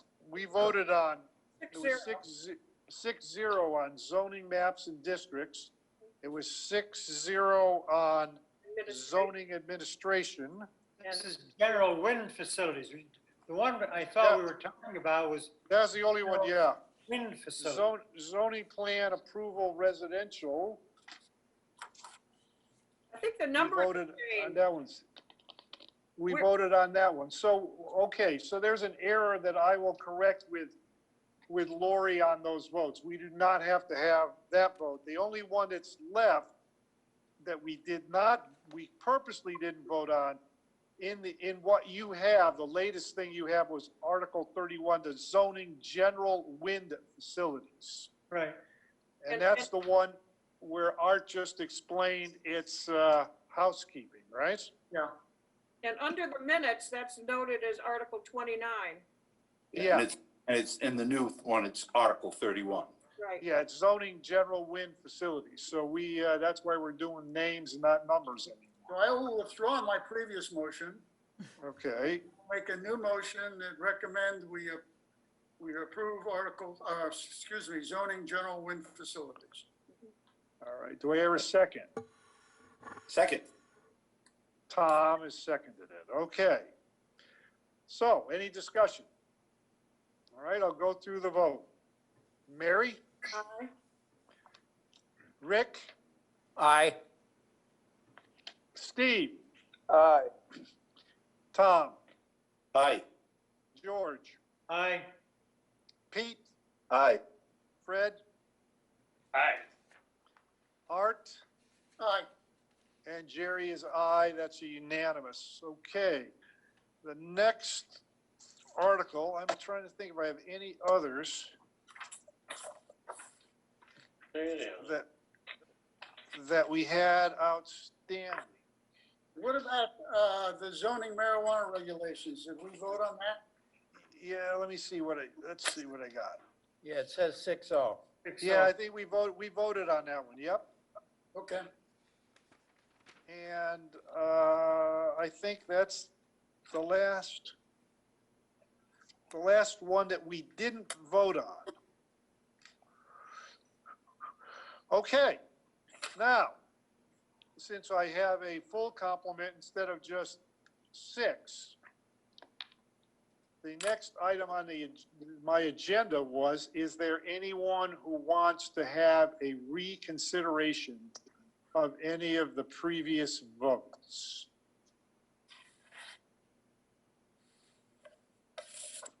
I think the only ones that were at all controversial were the plastic votes and the climate vote. Well, what about the plastic bottle? I mean, that was a 3-3. Yes, it was. Should we have a discussion of that now to see if we can break that tie? You've got, I will, that's why we have reconsideration. You'd like to reconsider that, so let's go to it. Trying to find out exactly, let's see, where, oh, no, there is one other. Let me stop for 1 second. There is one other that we have to take up that's a change. And that would be under the current, what the latest article, number 34, the CPA Community Preservation Committee recommended projects and allocation. And it would be item H. Item H, which was historic preservation, Eastham Town Hall preservation, $500,000.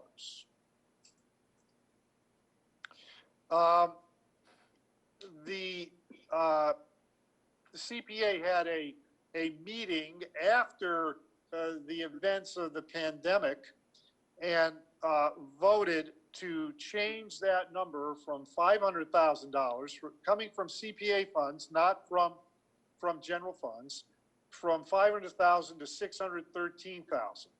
Because in the original application by the town, they asked for $500,000 and we're going to use town budgeted money for to the tune of $113,000. Due to the pandemic and so forth, the CPA decided to, and Pete, you can correct me if I'm wrong, CPA decided to eliminate the town's $113,000 commitment and put it all from CPA funds so that it would potentially assist the town during this this pandemic. You can't take CPA funds and just give them over to the general fund. This was a way to take to increase the CPA funds going to for this project and eliminate the need to pull from 113,000 potentially. These are all estimates, potentially to be pulled from town funds. So that's it. Pete, did I say that correctly? Yeah, that covers it. I think that's exactly the kind of things we should be looking for at this time. Yeah, and it was, I can tell you that I was surprised it was unanimous. I mean, the entire CPA committee was in favor of it, and it made me feel good that the town was able to quickly, one of the committees was able to quickly respond to this issue. Well, what I could say that one, it really helped that we had that letter from town councils. We had presented town council with the issue about the eligibility of town hall for that type of funding.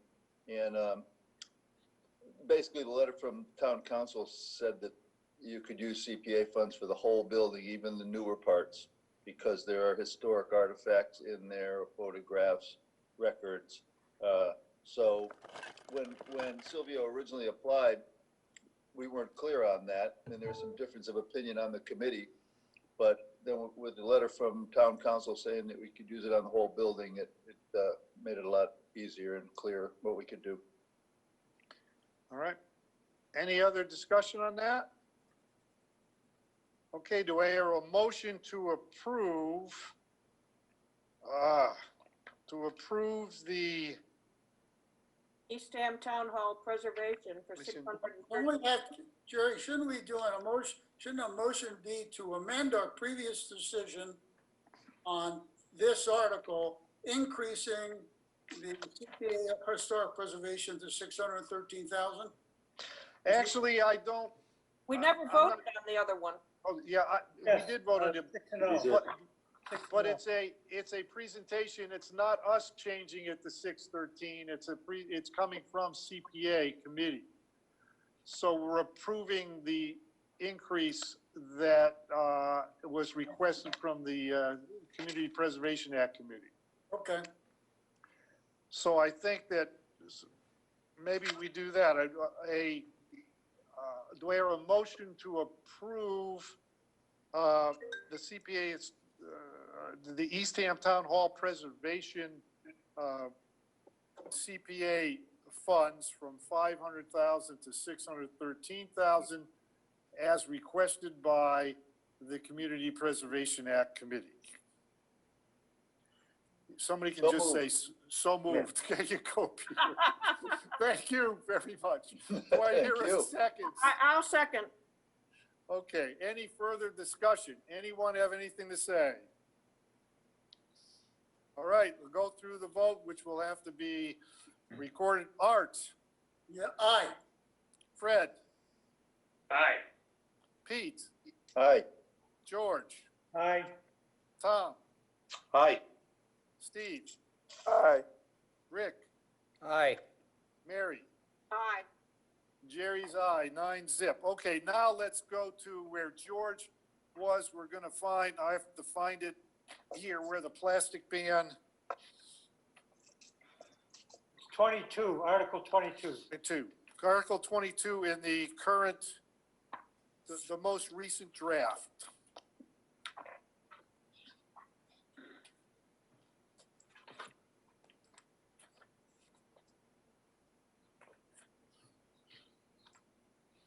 No, the water bottle ban, the 3-3 was Article 23, George. Okay, yep.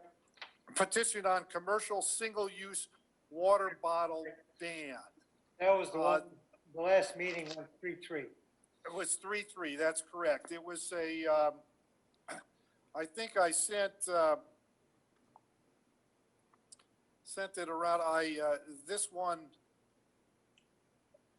it was part of the letter. I think Rick in a draft letter has another a draft that he had sent around today, but part of what was said, at least this is from the Jerry Siricel point of view, on this one was that I voted no. I was one of the three negatives because I think it creates it's a bylaw, which is basically the same as a statute and it can be enforced. It would be enforced in September 1st of 2021, or September 21st, excuse me, of 2021. And the plan is, and it's before other towns, the same type of ban through neighboring towns. And I think that maybe others agree that this is something that should be viewed at least regionally. I mean, for us to vote this and Arlene's not to vote it would mean people just go to Stop and Shop or Shaw's and get the plastic bottles. And the only thing they would do to help the town of Eastham, and wouldn't, it might stop a few, but basically would hurt merchants within the town. They couldn't sell these and would be probably cheaper. So my thought was I would approve, this is a petitioned article, so we can't change it. I would have said, it's September 21st, 2021, or until the adjoining towns, whatever towns you wanted to say, pass similar thing, whichever comes later. But that's the reason that I voted no on that I thought that it set up a law. It would require, if, for example, Orleans and Wellfleet did not pass this, and we did, it would require a town hall positive vote to suspend the September 2021 effective date, which I think was, which I didn't think was useful. That was my view. Anyone, Rick? I think you voted no. So why don't you say something? You're on mute, Rick. You're on mute. I agree with what you said, but my driver was more of looking at this as government overreach, an area that shouldn't be dealt with at the municipal level, and that the activists should spend their time convincing the population of the merits of the case, rather than trying to force the population into a bucket by a municipal bylaw. You think it should be a state decision? Well, I think if it's going to be made, it's state or federal, but Federal. I think I've got a viewpoint about activism, convincing people of the value of their opinions rather than trying to force the issue by getting a law passed. All right. I don't know. I can't remember who else voted no. If they would like to say something, and then we'll go through those who voted yes. Who else voted no on that? I can't remember. I might have voted no. I think I might have voted no. Okay. You have anything else you want to say, Mary, on that? No, I'm just saying that when we discussed it at one of those meetings, I think it was at the library, a number of the businesses in town spoke up against it, and I could understand their reasoning. Okay. All right. Anyone? Their reasoning might even be stronger with all the uncertainties of coming back from the COVID issues. Yeah, exactly. Anyone else? Okay, who voted yes on this, say your thing, and then we'll just open it up for anyone else to have any further discussions. So Art or Steve or Pete? I thought I voted no, but I might have abstained. Maybe you did. That's okay. I think one of the things was Jackie's plan on rolling out water bottle filling stations was also not aligning with the deadline for that. So I believe not to hurt the businesses anymore now, but that was my stance. Okay. Pete? Yeah, I voted for it, and, I figured, you know, it has to pass town meeting, so it's not really government shoving it down anyone's throat. If town meeting votes for it, it's the will of the people, but I kind of am swayed by the COVID idea and the issue of the other towns. So maybe,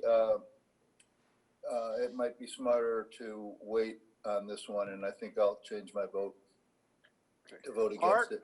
Okay. Yeah, Art? I voted yes, and I'm still yes. I think it's the right thing to do. Granted, you know, it's better if everybody agrees and everybody does it on their own versus legislating it, but we got a lot of things like seatbelts and things like that, that appears that a large percentage of the population don't seem to get that message that they're important. I just think we ought to do this. It's a very important thing to do.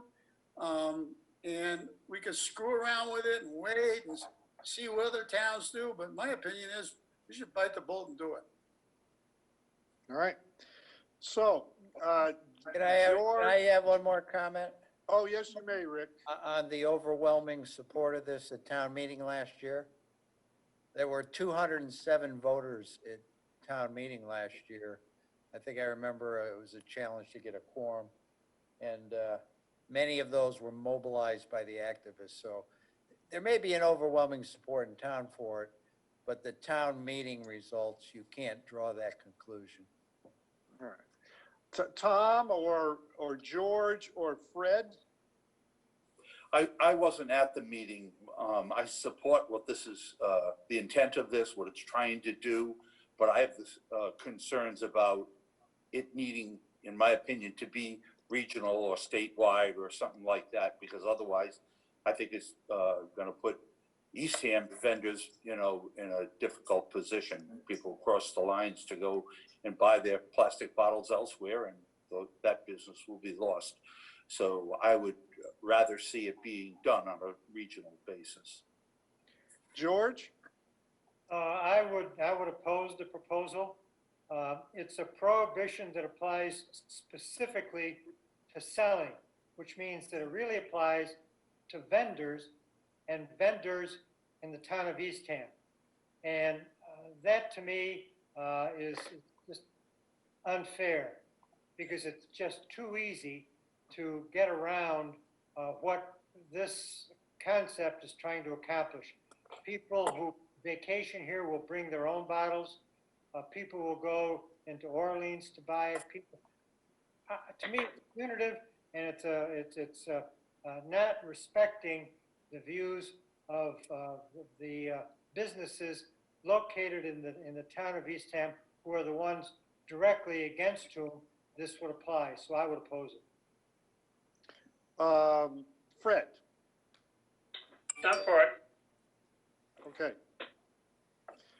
All right, so does anyone want to move to reconsider our vote on this? Otherwise, it's going to stay at 3-3. I'll move to reconsider the vote. Okay, do I hear a second? Second. Okay, Does the move to reconsider have to come from someone that voted for it or something? No. No. I don't know, George, that one I don't know. I'm trying to Yeah. think. Reconsideration in, I know in the House of Representatives, that'd be someone who voted no. Yeah, or from but- the losing side, but since this Yeah. was a tie. It was a tie. You don't go Fine, by, there's no you don't go by Robert's rules. Right, we don't. So, you know, George was not here, so he wants a chance to vote on this, so. Sure. So, in favor of reconsidering, and then we'll hit the motion again. Favor of reconsideration. Mary? Yes. Rick? Yes. Steve? Yes. Tom? Yes. George? Yes. Pete? Yes. Fred? Yes. Art? What am I voting on? Whether I To should, Consider. to reconsider the vote. whether we should have another vote? Yes. Yeah. Yes. Yeah. Now we do. I didn't hear what you said, Art. I haven't said it yet. He's Oh, thinking, okay. can't you see the It's wheels like turn? 3-3. It's gonna be worse if we revote on this sucker. All right, I'll say, okay, we can reconsider it. All right. All right, and, No, you should have said no. and Jerry votes yes. Okay, do I hear a motion to approve, the, I make the article? motion to approve, we approve the, commercial single-use water bottle ban. Okay. Do I hear a second? Well, I'll second it, so we do it, okay. All right, any further discussion? All right, not all in favor, I have to go through let's go around. Art, Aye. Fred, Aye. Pete, No, George, No, Tom, No. Steve, No. Rick. No, Rick's a no, even though I read your lips, Rick, you're on mute. You are correct. No. No, Mary, No, no, and Jerry's no. So it was 2 in favor, 7 opposed. So I it's should 2-7. have voted to reconsider. Should have left it. It got yeah, you worse. should have left it alone, Art. Yeah, what can I say? Nice It job, just happens. George. So it's 2, Uh, 2 and 7. 2-7. 2-7, right. 7 against. Okay. 7 against, 2-4, 7 against. Does anyone want to, other than the salary of town officials, does anyone want to reconsider any other, which I'll rule out of, any other article that they would like to reconsider? I particularly look at the three guys who were not here at the March 11th meeting. Is there any one where you'd like to reconsider? We had, the only controversial ones were the climate change and the other plastic ban, which was a 5-1 vote. this is George. No, I don't feel the need to reconsider any of the other votes taken at the March meeting. Okay. Well, now, the next thing is our draft letter. First, I want to say to Art, thank you. And unless we have a meeting in May or June because something's come up, this will likely be your last meeting with us if we don't have another one, as you'll be moving on. I am trying to get a write-in campaign to get someone else to keep you with us, but I don't think that's going to come to fruition. Thanks a lot, Jerry. I appreciate that. Jerry, you better get a copy on Word so that we can change it after he's gone. Yes, that's true. I'm worried I'm gonna lose as it is, so don't encourage anyone else to lose. You gotta, no, we need a copy on Word of the letter. Yeah. That you put together the draft. I've got the problem with my computer that I can't get online. I so think can't I use have it. Word. You have it? I think you did send it around in Word, Art, but if you would, do it again. Now, other than the articles, and our letter would change whenever numbers change, but I'd like to think about what was said for each of those pieces. I'm particularly concerned about the school building project, the plastic bans that we raised. But is anyone looking at the draft that Art put together? And Art, even well, since you're going to be getting this huge salary, Art, would you write the letter for us in the next year? Is the question.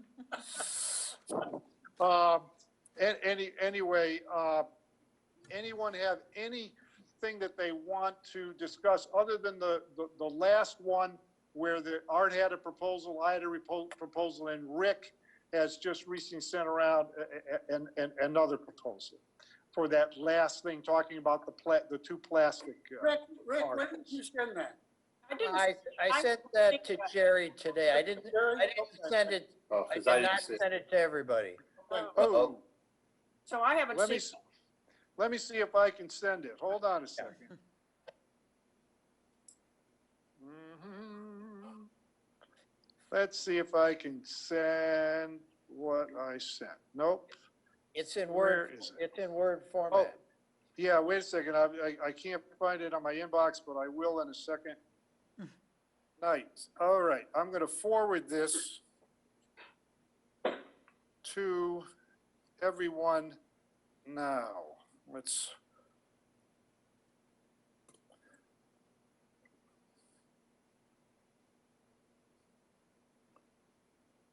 All right, provided everything works, I just forwarded it.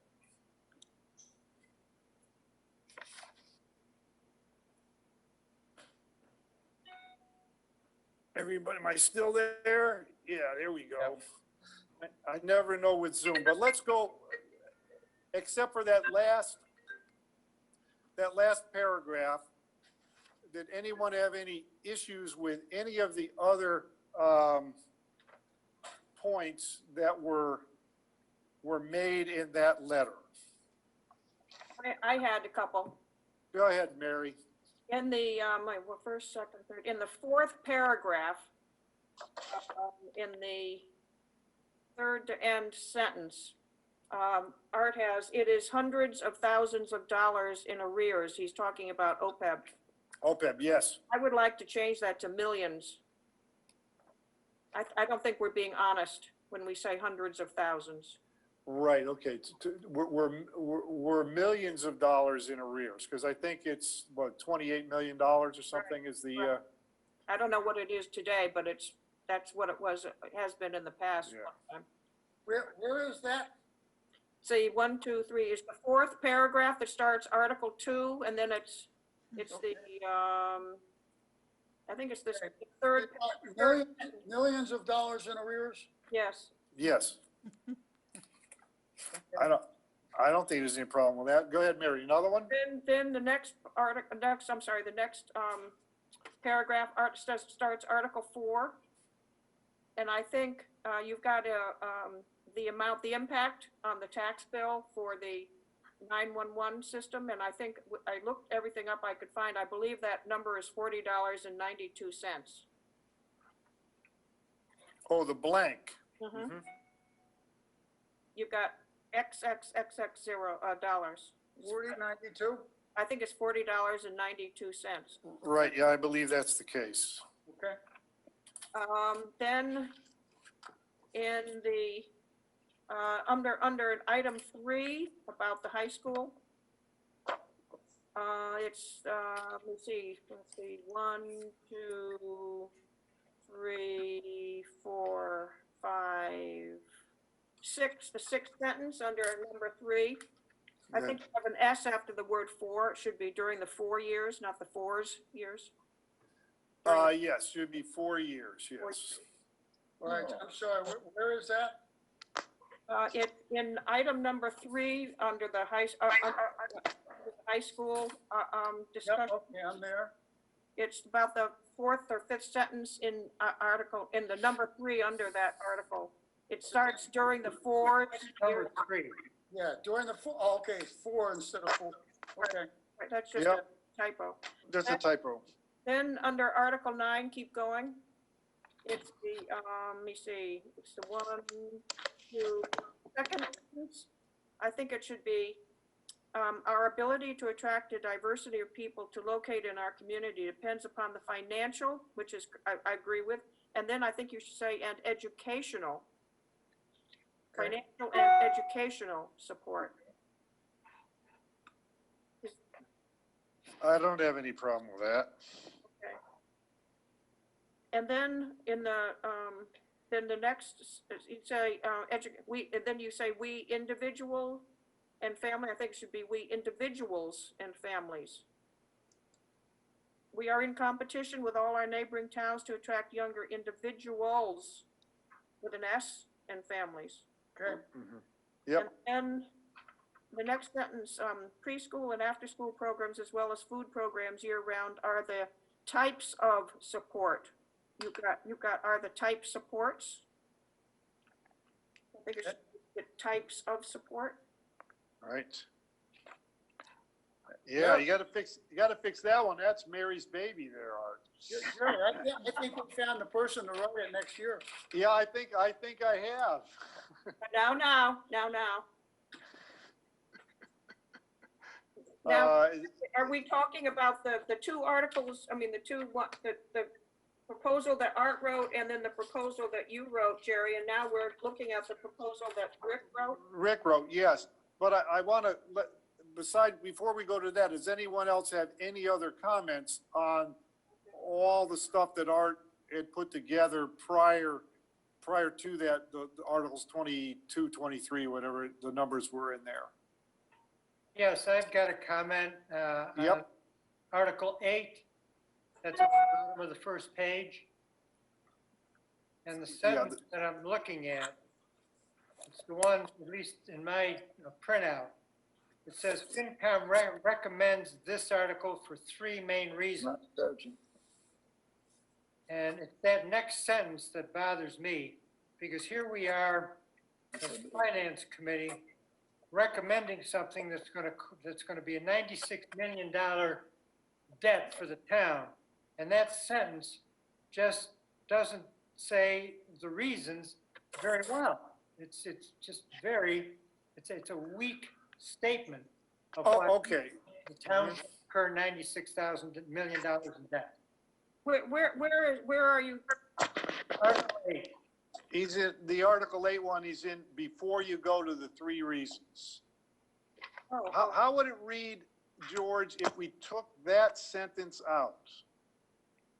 And then, Well, I'd like to change the sentence where we list the reasons, because we in one sentence, we say 3 things as the basis for our recommending the town borrowing $96 million. What? I'm confused.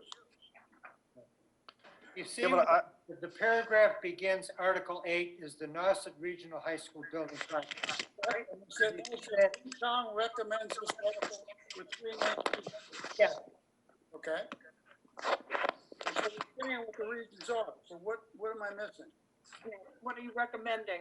I'm recommending that we change the sentence that gives the 3 main reasons. To add some substance, some more substance Oh, to okay. the reasons. oh, rather than the numbers 1, 2, 3 below? Yeah, that's, I don't have numbers 1, 2, 3 below. that makes. Oh, Yeah. In my printout. that makes, oh, in your printout, okay, let me quickly. I printed out, Yeah, let me quickly read it. Go ahead. FinCom recommends this article for 3 main reasons.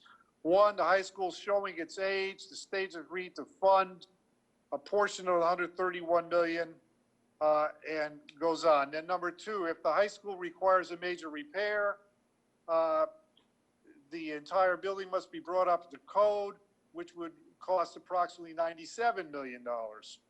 And number 3, we're aware of discussions of school choice and the size of the high school. We're aware of comparisons showing it costs $16,000, which we think is not correct because there are fixed costs that doesn't account for. And also the statements that this district makes money on school choice are incorrect, as increasing enrollment by 25% adds costs to the system. It says that we've asked for an analysis of incremental costs so that once we receive them and vet the incremental costs, we can conduct a full cost benefit analysis of school choice on the education provided by Nauset Regional Schools. During the 4 years of construction, Eastham citizens should have a thorough and complete discussion and determination of the school choice program. If the towns decide to curtail the program, FinCom believes that the district should consolidate school buildings close the middle school and house middle school students in the brand new school facility. So we list the three things below there. I can understand why you didn't like that. Yeah, I mean, I don't know why Sentence. what I printed out doesn't say what you just read. Yeah. Maybe it was just an earlier draft. Yeah, it could But be. here's the concept that I really wish that we could add, and I don't have any verbiage to recommend, but if you want me to work up some verbiage, I'd be happy to do it. The concept that I find missing in here is the improvement in the learning experience for the students from a new facility. We don't have, that's true, I don't have that. You know, I made a tour, I took one of those tours of the high school, and it was led by the principal, and it really was startling to me, because I'd never really gone through the high school before. There was no reason that I had to do it. But I didn't realize just how the space was just not conducive to a good learning experience compared to what their concept is for renovating the space. You know, everything is enclosed. The classrooms are crowded. The labs are obsolete. The whole environment does not lend itself to a good learning experience. And when you compare what's there now with a much more open, spacious, windowed structure, I mean, that just creates an environment for a learning experience that is dramatically different than what's there. And that, to me, is a strong reason for doing this project. I mean, they've got plans, they've got the thing set up. So that's the concept that I wish we could incorporate into all the other stuff. Okay, would you recommend we go, the FinCom recommends this article for 4 main reasons, and you can write up a number 4 that talks about, my battery's getting low here, and that talks about the enhanced educational opportunities from a new building, Learning experience. learning experience. The learning experience, yes, I'd be happy to write up a 4 and send it to you, and you can decide if you want to put it in or not. Yeah, okay, that's fine with me. Anybody have any problems with that? No? All right. Send it to me, George, All right, and I'll put it in. all right. Yeah. Okay, let's go to the other. Art, can you, while I've got to get my thing to plug my phone in, can you just lead the discussion, starting off with the articles 22 and 23 as written in the letter? Okay. I've got okay. all 3 now, so I can tell people basically what the difference is. Okay, hold on. Go ahead. I've just got to get my plug in my phone. My proposal was pretty much, we ought to bite the bullet and do it. Continue on, guys. Okay, and I think you saw what I said on that. Muted somehow? If we are to environmentally protect our community, another one of the strategic plan goals, there is simply no positive role for these plastic items. We can decide to bite the bullet now and just eliminate them, or procrastinate and delay and end up with eventually banning them anyway. Why continue to make the problem worse? By the way, in the next number of years, there's going to be more plastic in the ocean than fish. Jerry's proposal was a little bit more tactful.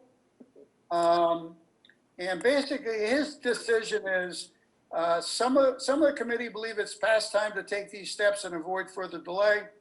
Others believe that a regional approach is required. We understand that articles similar to Article 23 are before neighboring towns. Those opposed to Article 23 believe the article should state that approval of neighboring towns be a condition or precedent before Article 23 is endorsed. I thought Jerry's was more tactful, okay? And I kind of liked his better than mine.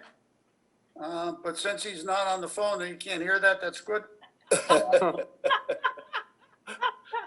And then I'm just reading Rick's now.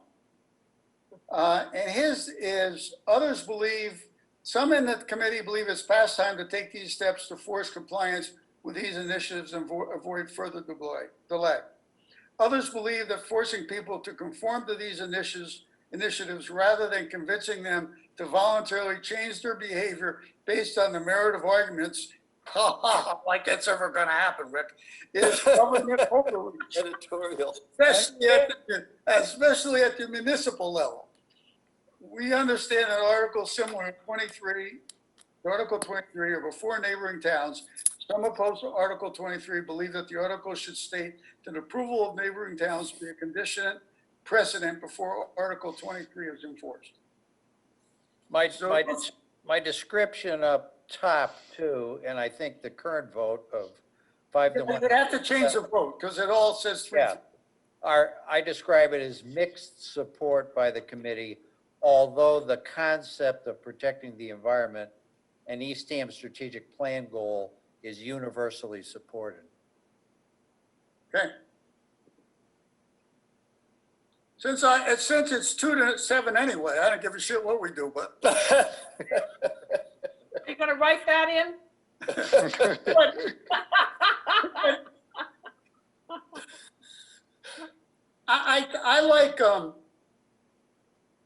I like Jerry's the best, I think. Now, we could change Jerry's a little bit to include this mixed support. But we should. I'm not crazy about this thing about municipal overreach, et cetera, et cetera. It sounds. I understand because you disagree with it. No. That's not why. That's not why. I don't want to get into whether the town has the right to do this or not. And this gets into more politics. I think the question is. My opinion is not whether they have the right to. My opinion is whether they should. Well, yeah, but then that's not a, I think that's different, that just because you feel that it's overreach by the municipality. I mean, if you're saying it's overreach, then you're saying they shouldn't do it. They have the right to do it. They have the right to do it. I don't think they should. No. They clearly have the right. I just think that's. But again, it's only my opinion. There's 8 other people. If you want to take my opinion out, you can. I just don't think it adds anything. Well, given the fact that we took a vote and 3-3 became 2-7, it seems to me that we just ought to throw out all these drafts. And what I would suggest as a substitution is to say that the committee in principle opposes the use of single-use plastic bottles. But the draft proposal unfairly puts the burden of that on the Local businesses. vendors and local businesses, and believes that the solution to eliminating plastic bottles needs to be at the very least on a regional basis. I think that's what Jerry says, other than your comment that the committee doesn't support the principle. No, it does support the principle. Okay, I thought you just said the committee doesn't. No, I said the committee supports the principle of eliminating the use of single-use plastic bottles. Then read Jerry's proposal again. He says that are supported in principle in Jerry's article. Yeah, that's what I said. Read Jerry's proposal again. And the number goes instead of 3-4, 3 against, 2-7. But read Jerry's again and tell me what's missing from that, because I think it says what you just said. All right, hang on. Art, isn't this the petitioned article that you're talking about? Yes. Yes. It was Article 23. It's Article 22 and 23 is combined into this one comment. All right, in rereading Jerry's words, I could support that terminology. That's fine. Because I think it more accurately reflects the action that we took today than the other drafts. Yeah, now, Rick, this is Jerry. Did your complaint, I think, is in what was in my draft, is that the committee supports this, the principle. I mean, it just says a little bit goes too far that way, Rick?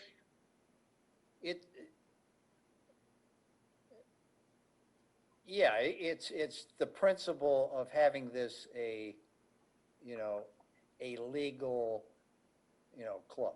Right. So- Not that it supports doing, Right. using plastic bottles. Well, if we took it and changed it to, Yeah, but it's not, Jerry. He basically, we're both, in both of those, in your proposal and his proposal, we're basically saying we support the principle of abolishing plastic bottles. Right. What Rick is Yes. saying, there was mixed support for doing it now. Okay? mhm, So if we want to include, I mean, we're saying, if the vote's 2-7, it's obvious it's mixed. yeah, But yours says we support in principle. right. Now, I think, Rick, you agree we support the principle of eliminating plastic bottles. If I'm wrong, please correct me. Well, I said although the concept of protecting the environment in Eastham's strategic plan goal is universally supported.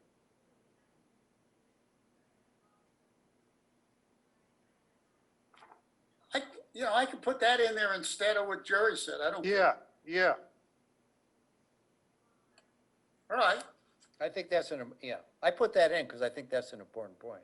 All right, so I'll take that first paragraph of Rick, which is Article 20 through 22, through an Eastham strategic plan through universally supported, and Yeah. I'll replace that with Jerry's Article 20 through no role for these plastic items. Yeah, I think that would work. yeah. I'm okay with that. And then continuing with Jerry's. All right. all right. That's one, thanks, Art. I'm glad I you did a good Do this job, again. Art. I'll never do this again, I'm telling you. Yeah. You do a good job. Yeah, you do a good job. Well, okay, now, the only other point that I wanted to raise potentially on this letter, do we want to have a paragraph on that 0-6 vote on climate change? Yeah. I don't, they're going to want, listen, the petitioner's going to want to come before us before the town meeting and discuss it. So maybe we don't have anything in there, I think, at this point. No, you've got to give them a chance to talk to us before we write it. Yeah, that's right. Yeah. Okay. I'd wait. Does anyone have anything else? Sure, I got one, Jerry. Rick, wait, listen, just tell Rick he's on Yeah, I'm mute. back, Pete, I'm back live. okay, Pete, go ahead, Pete.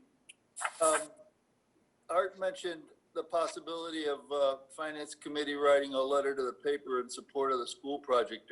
Anybody interested in that? I know it wasn't unanimous vote. Yeah, it Want me wasn't to a write it? unanimous.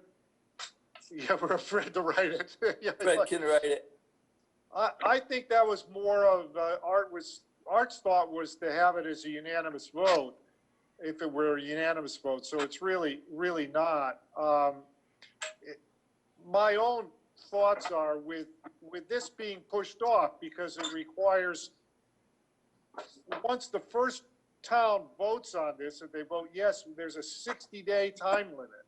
So we have to push everything off until the fall anyway, and it's probably too early at this Yeah, point maybe. to write that kind of letter, I think. Yeah. Because we couldn't write it again. Even if we wanted to do, we couldn't write it again going the paper probably wouldn't print it a second time, getting closer to the time for the other towns voting on it. Yeah, and at that point, we'd have a different finance committee too. Well, yeah, we have some people up. So. Plus, play Yeah, it maybe- by ear. the timing isn't real good to send that kind of a letter now. People are so distracted I agree. Yeah, by what's going on in the world that, you know, that Get lost in the shuffle. burns Absolutely. their minds. Okay. okay. Anything, Rick, did you have something? I just wanted to clarify in the climate policy, we are planning on adding a paragraph after the petitioner comes to see us. Well, I think when the petitioner comes to see us, which would be before we, the warrant has to go to the printer, we'll have a meeting. Then we would discuss adding a paragraph if we wanted to that letter, so we get it done before we get it, before it appears in the warrant. I mean, we're gonna have to fix the letter because all the article numbers will probably Right. change anyway, so we would I have to fix understand. that. Jerry? I think with a 0 to 6, we have to put something in. Okay, you're probably correct. Jackie? So the issue is, it is a petitioned article and the warrant is closed. So the petitioners did call me and say, can we take out the bylaw piece or can we add something to it? The answer is no. It has to go to town meeting in the exact form it's in. And the only thing they can do is amend it on town meeting floor, which is easy to do. It's just, Yes. yeah. Yeah, they asked, they asked to come speak to the finance committee because they thought that we voted totally opposed to it because nobody showed up at our meeting, and that was not the case. We had a fairly robust discussion. But we can actually say that. I think we did that with the Nauset dredging, that they changed the what they read at town meeting. They Right. didn't read exactly what was written in the warrant. All right. Anyone have anything else other than me saying, hey, in case we don't have a meeting while you're still there, Art, and who knows, Fred, when looking at the rules, I think you're still on till the town meeting, but if you're not, I just wanted to say it has been a pleasure, an absolute pleasure for me to work with both of you, and I hope I can continue to do that even if it's not on the finance. Thank you. Yep. Jerry, I had a question. Jerry, you gone? Looks like we lost Jerry. What happened to Jerry? I think his battery bit the His dust. thing was- What a damn that boy. I was just wondering, where's dinner? No Hey, dinner? Jerry, where are you, Jerry? He's He didn't gone. even ask for a motion to adjourn the meeting. I think his phone ran out of power. He Anybody said his else have- battery was Does failing. anybody else have anything? Abandoned by the leader. All Okay, right, we got Vice. can I get a motion to adjourn? So moved. Wait a minute, is that Jerry? Second? I second it.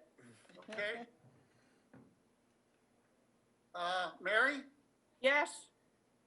George, Yes. Tom, Yes. Rick, Yes. Kate, Yes. Steve, Yes.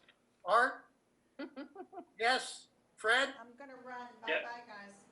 Okay, thanks, Very thanks, good. Jackie. All right, and I guess Jerry would have probably said yes. All right.